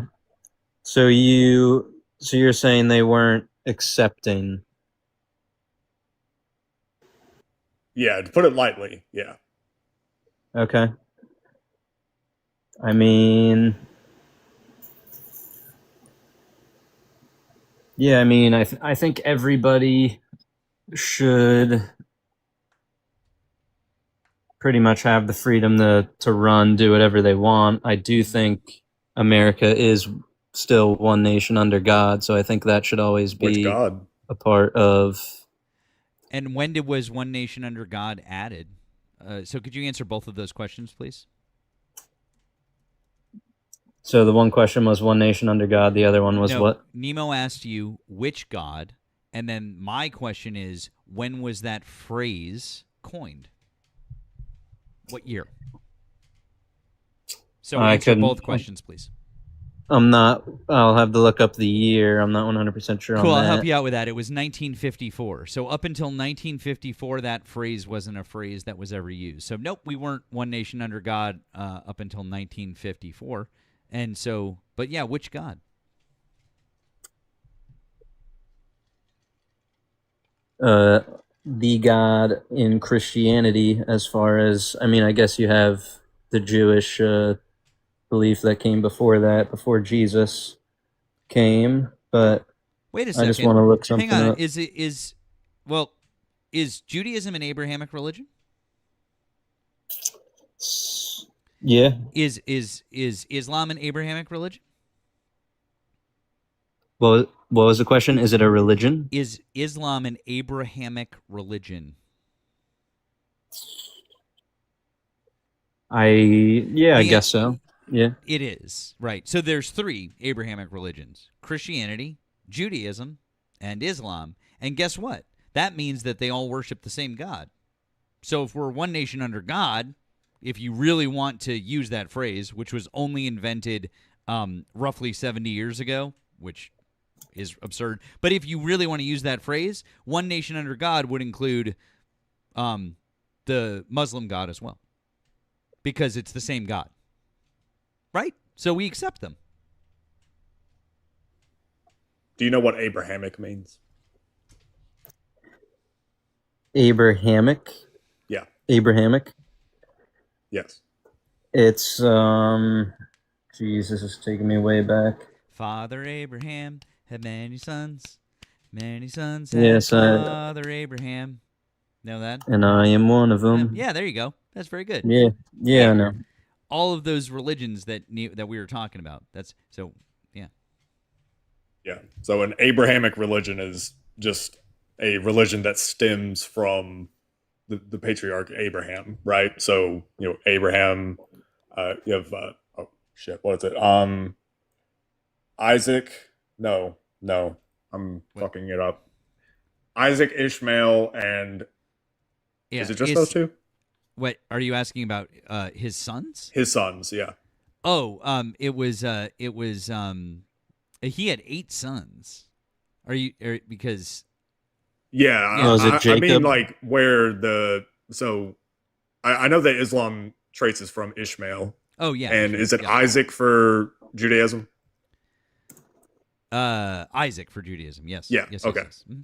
So yeah, Abraham and Isaac, or Isaac, Ishmael, the sons of Abraham, and so Islam, Judaism, and subsequently Christianity, because it stems from Judaism, they trace back to that, and that's why it's called an Abrahamic religion. They all worship the same God. So, there are different names for the God in the Bible. I know that practicing Jewish folk do not say the name; they say Adonai, which just means Lord. But Yahweh, Jehovah, whatever, and to be clear, Allah is just Arabic for God. So, yeah. Point is that one nation under God, which God? And if we're saying that it's the Christian God, well, then it's also the Jewish God, and it's the Muslim God, because it's all the same God. And also, why just those? Honestly, because, I mean, many of the founders were Christian. That's true. But some of the most famous ones were not. Jefferson being one of them. And, I mean, just to, I don't know, put a nice fine point on it.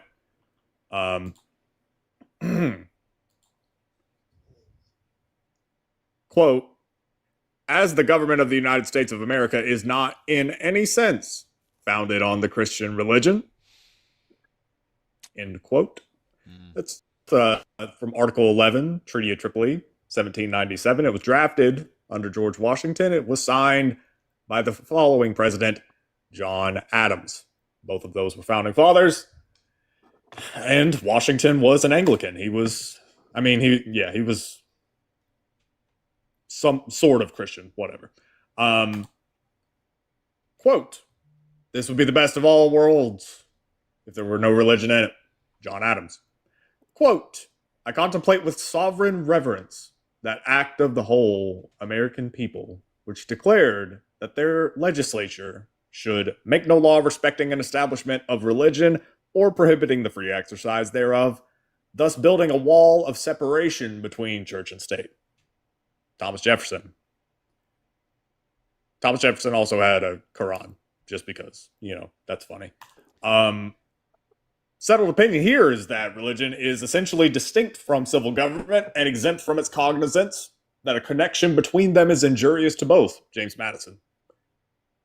The United States Constitutional Convention, except for 3 or 4 persons, thought prayers unnecessary.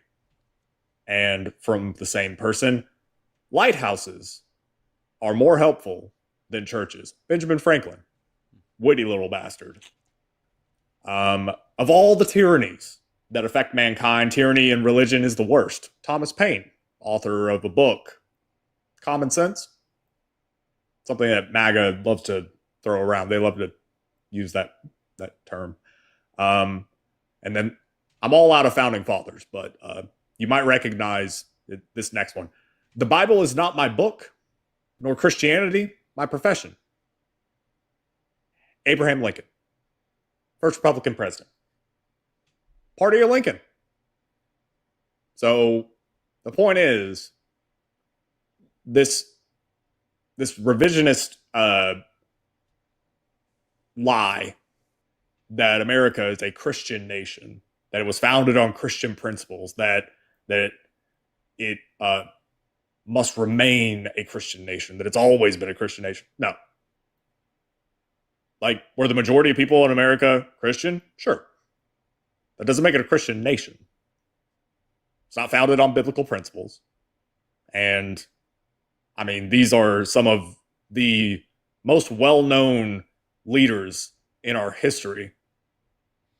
And they're pretty clear that, secularism, that's the way to go. No, we're not doing this intertwining of government and religion, because they literally fought a revolution to get away from that.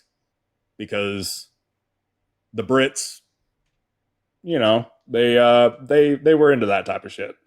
So, yeah. And, Matt pointed out that under God, so one nation under God, that was added to the Pledge of Allegiance in the 50s. That wasn't the only thing, by the way. There were a lot of things that happened in the 50s related to adding God to things. So in the 50s, we got "In God We Trust." That was not the nation's motto or the nation's slogan. It wasn't like on all of our money. It wasn't a thing before the 50s. And then the 50s happened, and then all of a sudden it's "In God We Trust." And then you got "One Nation Under God." And then I believe there's another one. I can't remember. But yeah. Yeah. And to be clear, the reason why it happened in the 50s is because the Cold War. I feel like I'm just like a one-note person, because I swear every time I talk about something, it ends up being the Cold War. But it was the Cold War. The Soviets were explicitly atheist. Stalin was an atheist. Soviet Union was explicitly an atheist country. And we had to differentiate ourselves.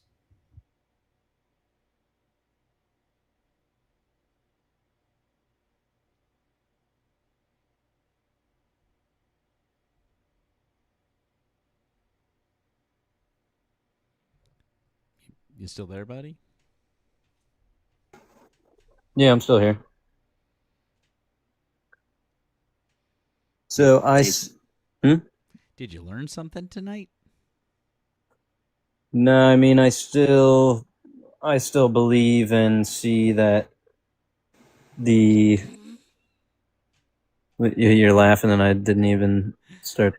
Yeah, because literally we just laid out all of this. Where you're just gonna be like, yeah, well, I just still believe what I want, even though there's evidence all directly contradictory. It's just fine. I mean, there's still evidence that this nation was founded through different Nope. Christian. Yeah. Nope. There's not. Yeah. Great. Well, like what?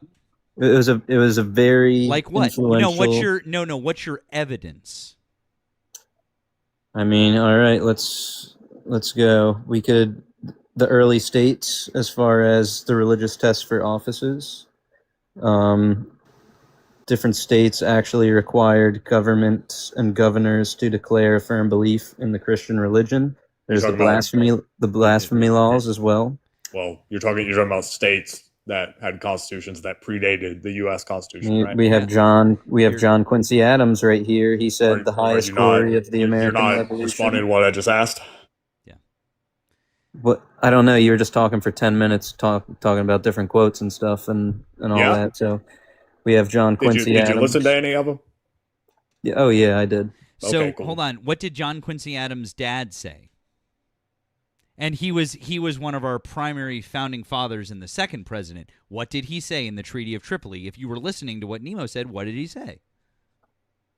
I mean, he said a whole essay, so I no, he didn't. He said one. Words. He said one sentence, and that's all in the Treaty of Tripoli. That was very important. Said, man, I guess you don't know how to count. And you weren't listening. God damn, you suck.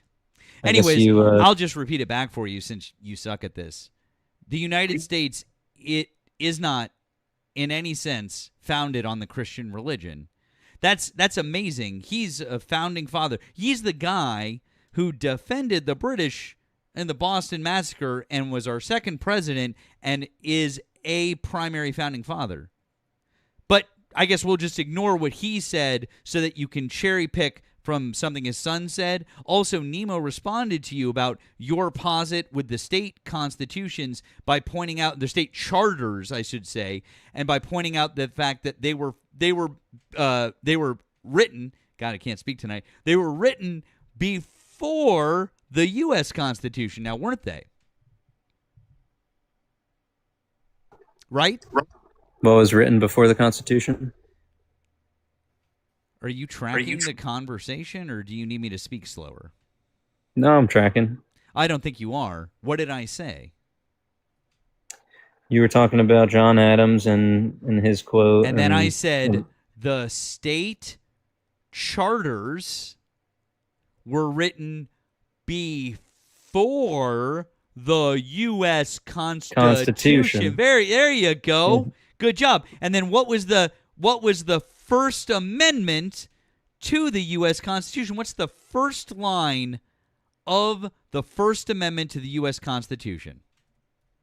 The first line of it? Yeah, the very first line. And if you don't know, just say I don't know and I'll read it to you. It's fine. I don't know the exact Congress first line shall of it. make no law respecting an establishment of religion. If we were a Christian nation and they intended it to be a Christian nation and we were founded on Christianity, why would the very first thing that they decided in a Bill of Rights for every person, why would they say Congress shall make no law respecting an establishment of religion? Why would we need to do that if we were a Christian nation? That doesn't make any sense. They put that in front of every other thing. It's the first sentence. That's in front of freedom of speech in terms of like freedom of press, freedom of speech, freedom of assembly, all of those other things. Freedom of religion is the number one thing that they put in there. Why is that? If we're a Christian nation. I mean, everybody still has their freedoms. So, no, I'm asking if we're a Christian nation, why would that matter? I believe because why it was would it so matter if we're a Christian nation? Also, I mean, how many times is God mentioned in the Constitution?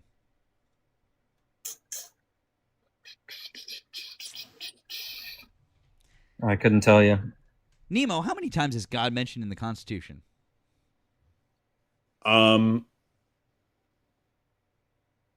Is it one technically? I mean, endowed by Oh wait, no, that's Declaration. Nope, that's Declaration of Independence. The answer is zero. Zero. The answer is zero times.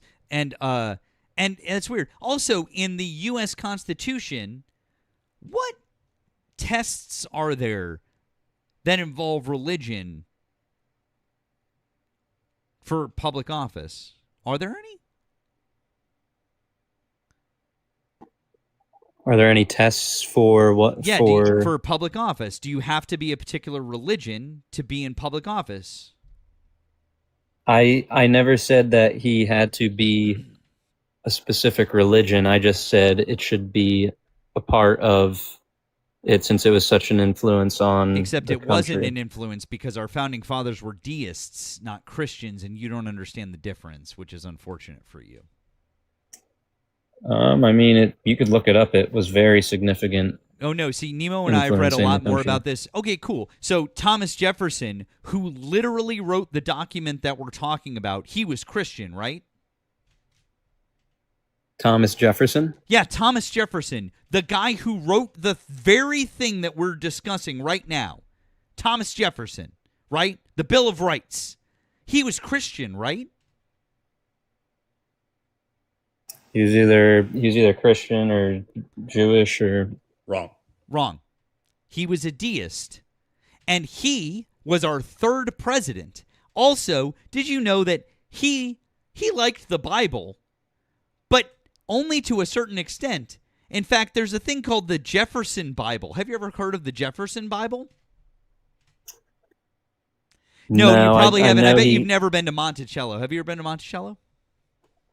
No, but he still identified himself as a Awesome. real Christian. Oh, he did? That's amazing. So if you don't know about the Jefferson Bible, that's amazing. So you would say that a real Christian, just to be sure, a real Christian would believe in the resurrection of Jesus Christ, right? Because otherwise you can't be saved if you don't believe in the resurrection, huh? Yeah. Cool. Jefferson wrote his own version of the Bible that took out everything that he didn't believe in, including the virgin birth and the resurrection. Because he was a deist, not a Christian. You can look it up right now. Look up the Jefferson Bible. Dude, you literally don't know anything about our founding fathers, and this is embarrassing for you in front of like 1,200 people. It really is a neat bit of history, too. It really is cool. You should go to Monticello sometime. Like, honestly, it's a fucking cool place. Yeah. I mean, if you think about it, like Jefferson, we're talking about the late 1700s. Running water is not a thing. Electricity is witchcraft. And people are shitting in ditches. Maybe. And, well, that means that you're bored a lot of the time. So Jefferson took the Bible and a razor, chopped it up, took out all the supernatural stuff, left a lot of the moral stuff, left that in, which, all right. But yeah, took out all the supernatural stuff. Yeah, that's the Jefferson Bible. Yep. And here, when we're done here, you can read all about it. AmericanHistory.si.edu. This volume, created by Thomas Jefferson, is an 84-page assemblage of passages from the first 4 books of the New Testament, the work of Jefferson's own hand and a product of his extraordinary mind. Well, thanks for sharing that. He believed in God the Father and the Son and his teachings. Except he didn't believe in the things that would primarily make him a Christian. He was a deist. He just believed that there was a higher power, and he thought that the teachings of Jesus Christ were nice, like those morals. He did not believe that Jesus Christ was born to the Virgin Mary, and he did not believe that Jesus Christ died and rose again 3 days later for our sins, because he was like, that's bullshit. I'm a free-thinking man, and I don't think that that's real. That makes you not a Christian, Chief. Well, I could try and tell you to the best of my ability, but I think this guy would do much better in explaining it. Are you about to play Charlie Kirk? Yeah, yeah. Oh yeah, I'm Damn, it's sorry. almost like yeah. I could see that coming from a mile away. And Is here's it that nice little compilation that Charlie Kirk did, where No. he's like, "Oh yeah, No. well, just think about all of the constitutions that had requirements to be a part of your church before the U.S. Constitution was written. Just consider that there were requirements for that. Why would that be the case if we were not a Christian nation?" Yeah, and friend, we're I'm going to tell you right now. The other thing that we're not talking about here is Charlie Kirk. You can't talk about your boyfriend and your other boyfriend. So the two things you can't talk about here are your two boyfriends. So nope, we're not talking about Charlie Kirk because Charlie Kirk was just some piece of shit podcaster who got killed and he's rotting in hell right now. That sucks for him, but the rest of us don't care. So unless you have some actual historical evidence to tell us, fuck off. Yeah, this is some historical evidence. Nope, it's not. It's Charlie Kirk talking out of his neck hole. I mean, his mouth. My bad. So yeah, so you like. Anyways, are you going to give us some historical evidence to back up your point, or are you just cooked? So you're.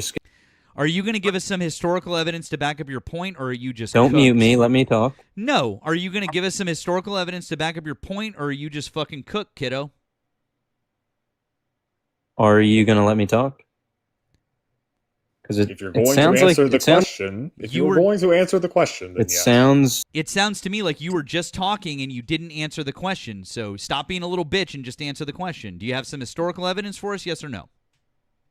You make fun of the deceased. Ah, there it is. There So it does is. Donald Trump. He has to talk about. You have to talk about Charlie Kirk. There you go. You're talking about one of your boyfriends. Oh wait, here we go. There it is. He's got to do it because he's cooked. There you go. You want to say your little thing? No, you want to cry ridiculous. like a little bitch? You want to cry? You want to cry about Charlie Kirk? You want to try? Is TPA watching right now? You want to make him proud? You want to make your boyfriend proud? Go for it. Since we all know that you can't actually respond to any of our arguments, since we know you can't respond to any, oh no, you can't play Charlie Kirk. Since we know you can't respond to any of our arguments, I'm not going to let you grandstand with that motherfucking piece of shit who's rotting in the fucking ground right now. Fuck him. And fuck you. Oh, did I make that clear enough? Fuck him. Yeah.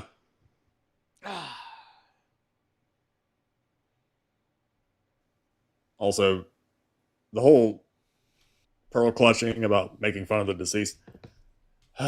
Number one, they're dead. They're dead. They can't hear us. And I'm sure that if Erika Kirk is watching this show, she probably doesn't actually even care. And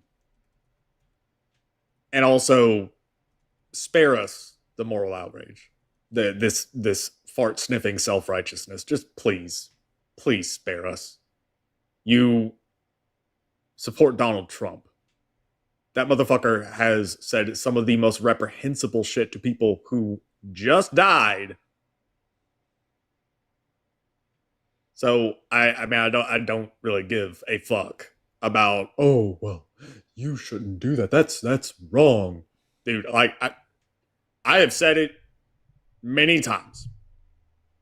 If you want to just, I don't know, rationalize that you are somehow morally superior because we make jokes about different people, whether it's Charlie Kirk or Ronald Reagan or Rush Limbaugh or Henry Kissinger or Dick Cheney. Hey, Nemo. Don't forget Lindsey Graham. Lindsey Graham. We can't forget Lindsey Graham now, dude. We got to add him to the list.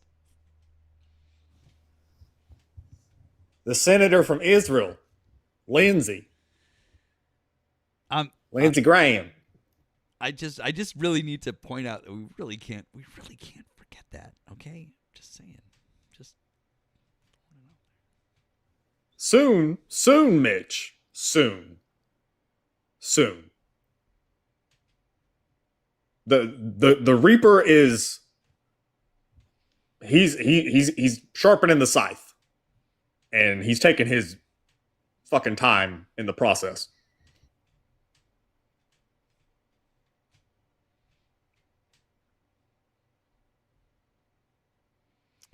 God damn it. Stupid music app just keeps playing things on shuffle. Stupid music app. Really gotta stop that from happening. I'm so sorry. I'm sorry, guys. My apologies. Hark the Harlot. I was gonna call you Harlot, but then I realized that probably would sound really bad. I do love that word, though. I love that word so much. It's just that ye old English. It's got that gravitas about. Anyway, do I think that bitch is still alive?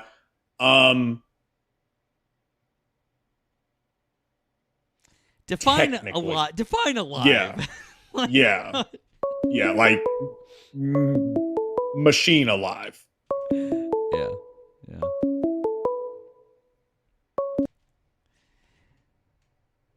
Thanks for calling the stream. Did you vote for Donald Trump? Pardon me? Thank you for calling the stream. Did you vote for Donald Trump? Yes. Okay. How old are you and what state did you vote in? 58, Arizona. Okay. Why do you still support Donald Trump as of July 2026? Because he's doing everything right. And he's crushing the libtards' balls, and that's the funny part.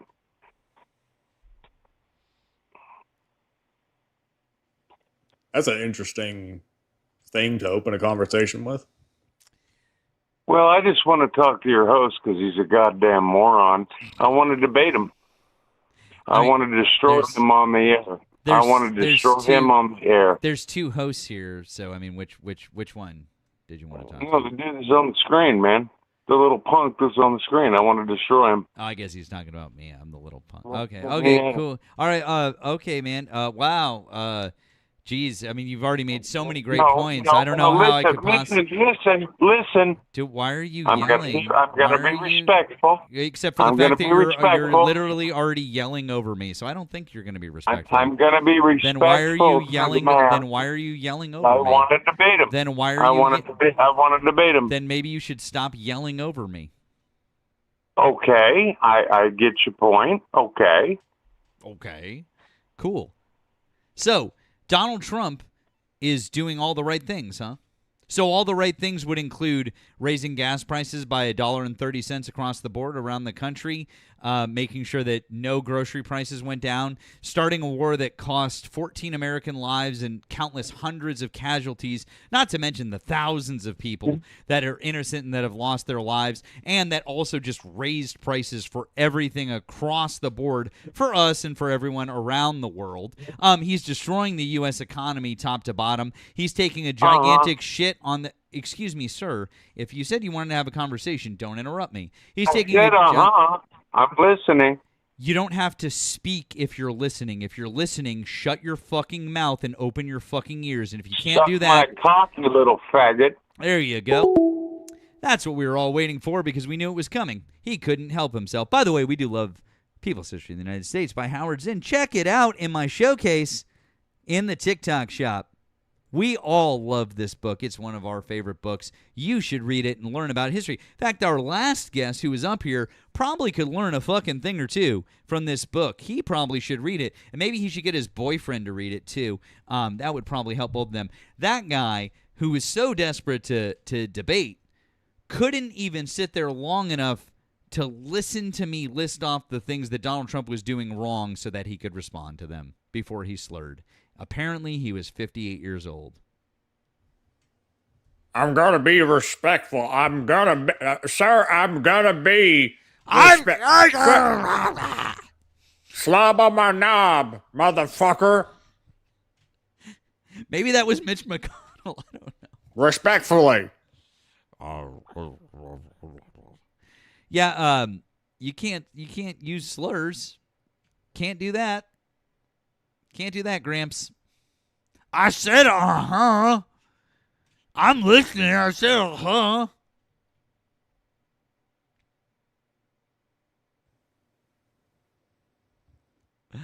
Oh, boy. So, yeah, Mitch is definitely dead. The picture that was put out, I know that there was a picture put out, and don't know if everybody knows the details of that picture. There was a picture put out of him in a hospital bed and his wife next to him. Okay. Now there was speculation that it was AI. Not actually AI. It is a real picture. It's just from years ago. I think it was found to have been from 2025. I want to say basically the last time that he was in the hospital. You can kind of tell because he looks younger in that picture, even though he looks old as shit. There are degrees of old as shit for Mitch, and you can kind of tell. 2023, sorry. Hello, guys. Oh my. You guys think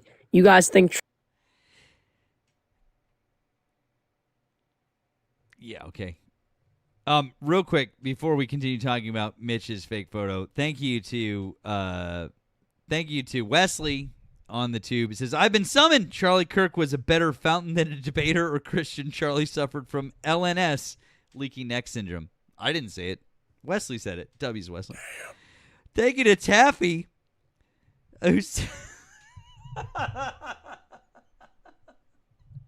Thank you to Taffy, who said, "It's ironic that Charlie Kirk was so pro-life."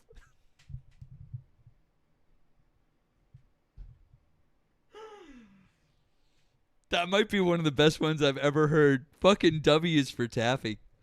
I'm real fond. Thank you to Deb. I'm real fond of Harpy, Harridan, and Slattern. Those are good ones. Thank you to Eric. He said, "Maybe stop at 10 PBRs next time, Gramps." That was amazing, and that was all I got.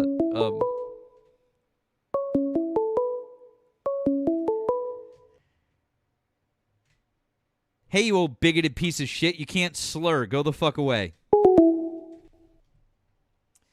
Anyways, Nemo, the funny thing about that photo is, although the newspaper has the current Washington Post sports section on it, if you try to zoom in on the text, it's kind of garbled.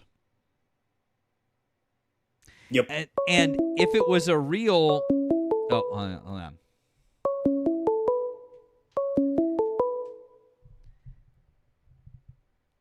What part of no did you not understand, you old fuck?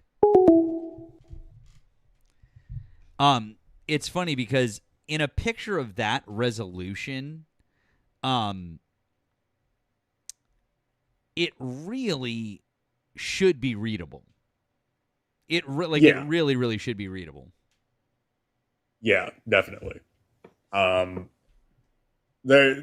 People were also pointing out that there are some inconsistencies as far as like the background, like the wall. Now, that could just be hospital rooms are shaped weird, but it's pretty obvious because Mitch McConnell does not look like that. Like, go find a picture of Mitch McConnell from earlier this year, and then look at that picture that they put out.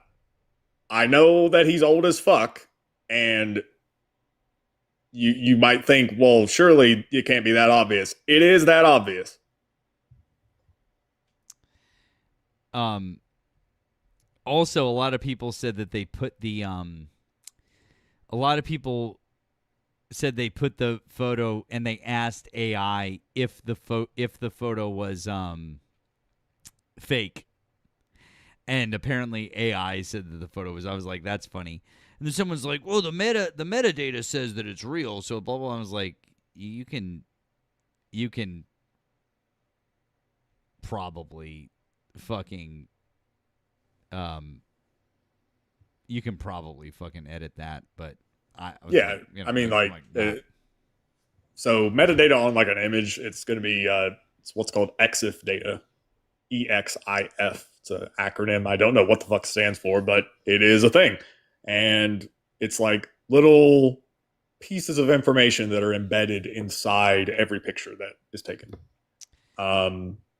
And you can kind of spoof that, yeah. Yeah.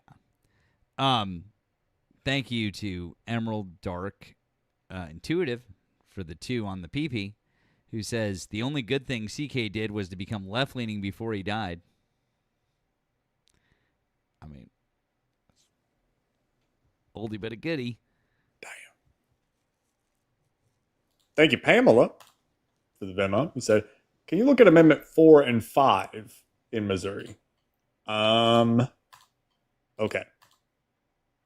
Amendments 4 and 5 in Missouri are 2 consequential constitutional measures appearing on the August 4th, 2026 primary ballot that respectively alter the citizen initiative process and mandate the elimination of the state income tax. Amendment 4 changes how citizen-led constitutional amendments are approved by requiring a majority vote in all 8 congressional districts in addition to a statewide majority. Currently, only a simple statewide majority is needed. This new concurrent majority rule would give voters in a single district veto power over other initiatives. Oh, man. Okay. This would have blocked every citizen-led amendment approved since 2020, including measures on Medicaid expansion and recreational ganja. Fucking A. And Amendment 5 is gradually eliminating the individual income tax in the state, which, okay, that's very dumb, very dumb. To offset the lost revenue, because, yes, you would lose revenue doing that, and Missouri is poor. The measure grants the General Assembly authority to raise and expand the state sales tax without further voter approval for 5 years. Okay, guys, we're gonna remove the state income tax because trickle down or some shit, and we're gonna offset it with the sales tax, and that's not a regressive tax at all. It's fine.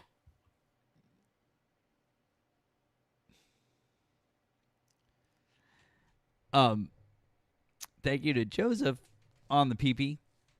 Says, oh, I'm sorry. Thank you to DeBlues. My bad. Thank you to DeBlues.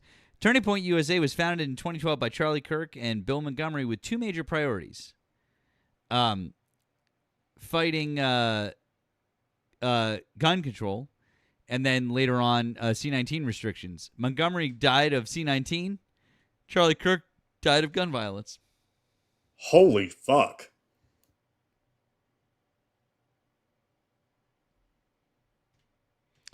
Brain rot. I know that what you think that you're doing in the chat, you're like Democratic Socialists of America, and you're saying all of these different things, and you're like making it out to be bad. We all want to abolish ICE, and we don't give a fuck. You're literally just doing the thing that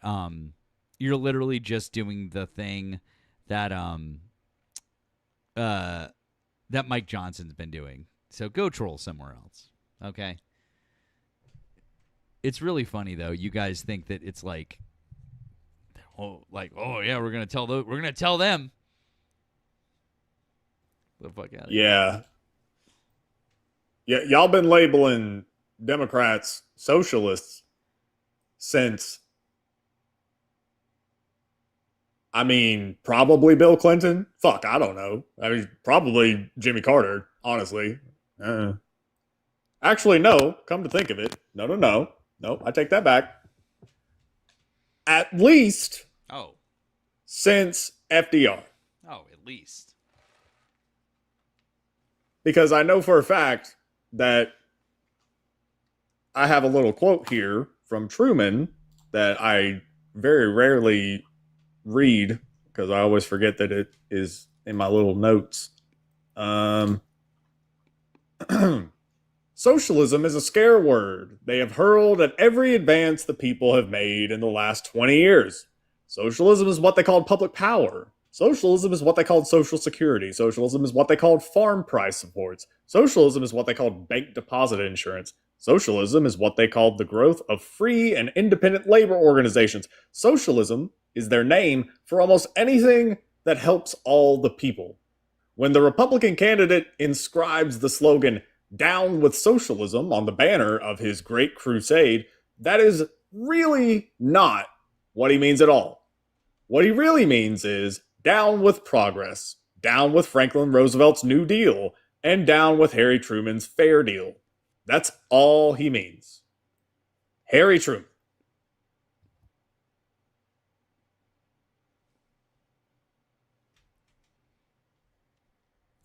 You know, the only thing that would make this night a real perfect trifecta would be if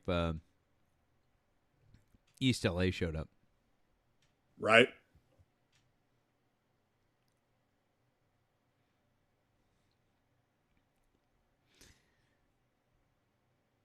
I'm kidding, guys. Don't worry. I'm just kidding. Don't worry. By the way, since we're talking about socialism, here's a quote that I found from Karl Marx. I wanted to get your opinion on it.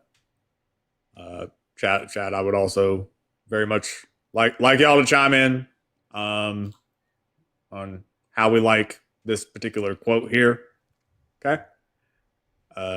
Quote, "I hope we shall crush in its birth the aristocracy of our moneyed corporations, which dare already to challenge our government to a trial by strength and bid defiance to the laws of our country."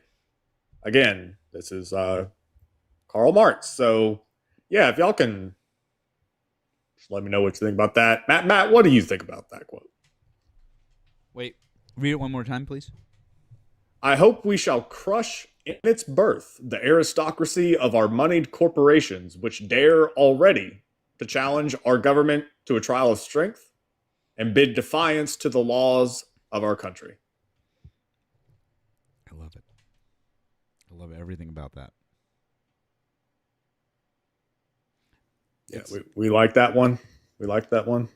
Definitely very, very, very socialisty, Marxian, very. Hey, listen.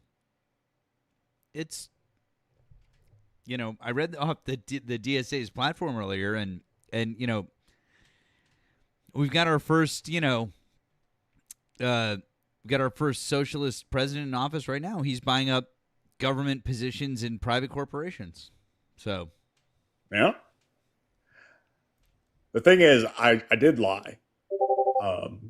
That was, in fact, not Karl Marx. That was Thomas Jefferson.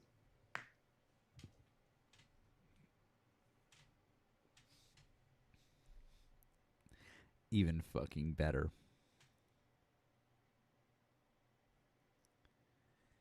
What? Crystal, why are you sending me things to make me mad?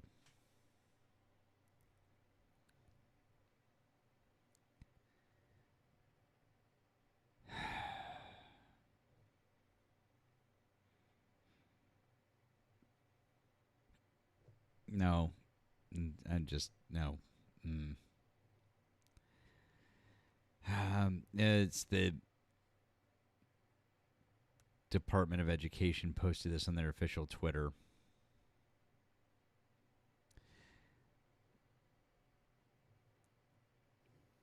The fuck?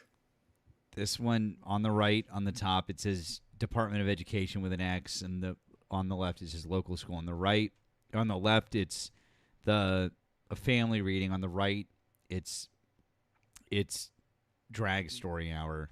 On the left, it's 3 women running track. On the right, it's a guy, just a guy, beating a girl in a race. It's just the most disingenuous piece of bullshit propaganda. Fuck these fucking assholes. They're just fucking weird. Exactly, they're fucking weirdos. Fuck them. And again, I blame Crystal. She's just here to make me mad. She's just making me mad. I blame you. Making me mad.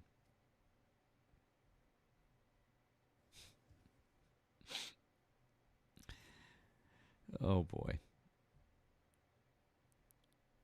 Yeah, exactly. I do, friend. I do, absolutely. Don't worry. It's all good. I'm so glad that we have such trailblazing just thought leaders in government right now. I'm so glad that we're really getting down to the basics and, you know, fixing the fundamental issues with everything. Yeah.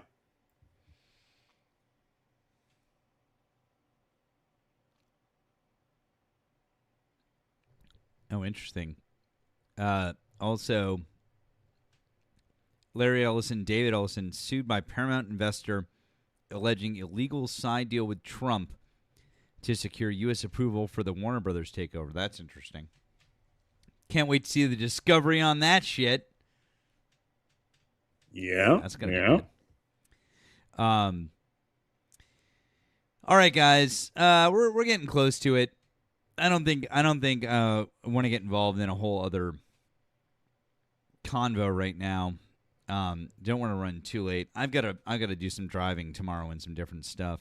So, some people had asked if I was going to go to Bedford, since it is not far from where I am, and as much as I would very much like to, I've got my daughter with me, and I can't, in good conscience, I can't really go there.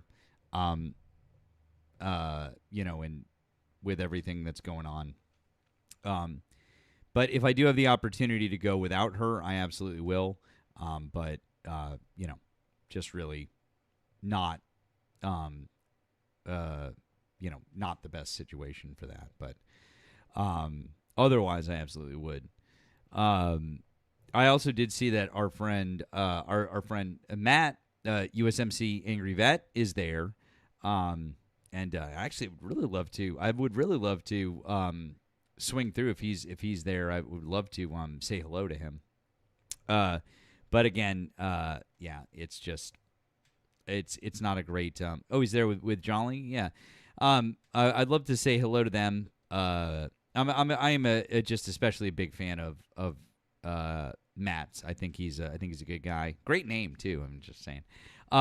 But anyways. I do too, Hark. I do too. So and I can confirm. And although we're just friends nominally here, and we've spoken a couple of times, I can confirm with our friend British Erika, who is real friends with him in real life, that he is a stand-up human being, and I've heard nothing but wonderful things about him from her. So can confirm. Seems like a really good dude. But anyways, neither here nor there. I just wanted to point out, because a couple of people had asked if I was going to go there, if I was going to try to go to the protest. And as much as I would like to, I don't feel like it's responsible, because I will have my daughter. So, that being said, do us a couple of favors. Please make sure that you are following us on all of the platforms that you can. We talked about it earlier, but if things go away here, you want to make sure that you are. And this is not like fear-mongering. We're seeing it happen with other creators. I mean, look at RTP, right? That, you know, look at what happened with his main account. Look, you know, these things happen. So please, please, please make sure that you're following us in all the appropriate places, especially on YouTube, because this is going to be our primary other streaming platform. Follow us on Twitch. You can find Nemo's ats in the description of the video right down here on YouTube. You can find his links in the bios. Make sure that you're in. Make sure that you're in on the.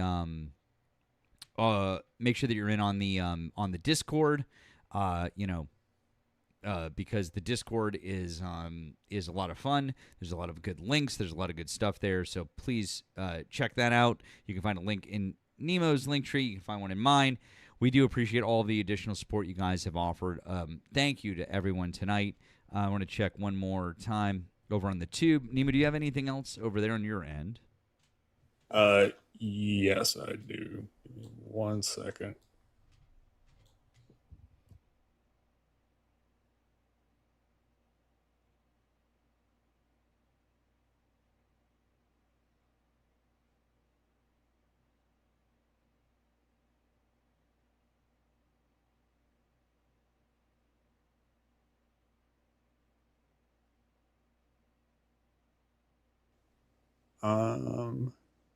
Thank you, Kara, for the Cash App. Said, Matt just lost my follow. Go Yankees, go Bills. Oh shit.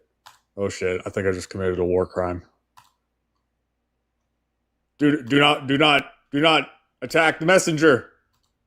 Capitalism drives us to such evils that I have to repeat these things. Why must we hurt our fellow man? Fine. Be that way. Fine. That's how you're gonna be? Fine. Daniel, thank you for the Venmo. Said, harlot is to Old English as kunt is to the modern age.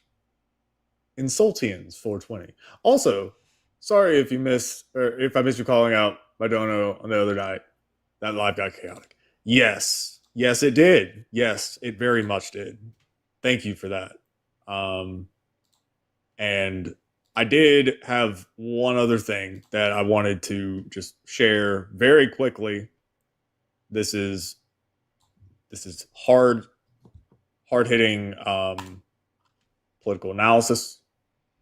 I think it's incumbent upon all of us to pay very close attention to the graphic that I'm now sharing with Matt. This is important.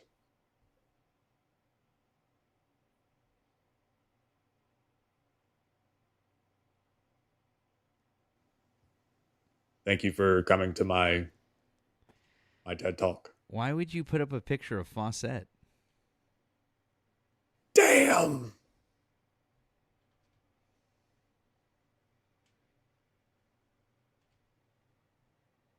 In case anybody doesn't recognize homeboy on the left, it's Larry Ellison's kid, David Ellison. We all know that's Fawcett. Come on, I mean, it's can't unsee it. He's Rocky Dennis. Thank you one last time to our friend Wesley, who just wanted to say one more to say thanks. Thank you, Wesley. You always appreciate you being so kind. W's to you, W's to all of the wonderful people who are generous tonight. Joey is on.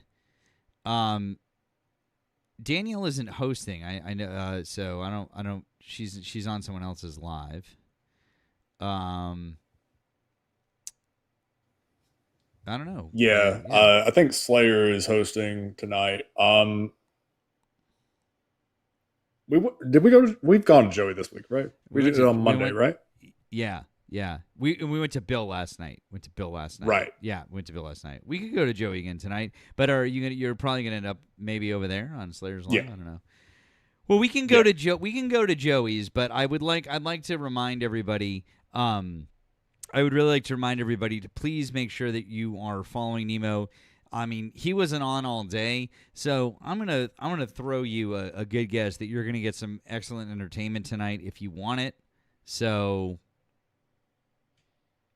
throwing it out there. Make sure that you're following. Make sure that you're supporting. You know, if you're like jonesing for more, then like you'll know where to find it. But let's go show Joey some love, because I mean, Joey is pretty fucking great. We love Joey. So, you know, and at least we won't have fucking Erika to deal with. That is fucking annoying, right? I know, right? Fuck that. So we won't have that shit to deal with tonight. Thank God. Also, I know I just saw her drop her heart mate, which is why I said that, guys. It's a joke. These are jokes for our friends because we love our friends. She knows I'm joking.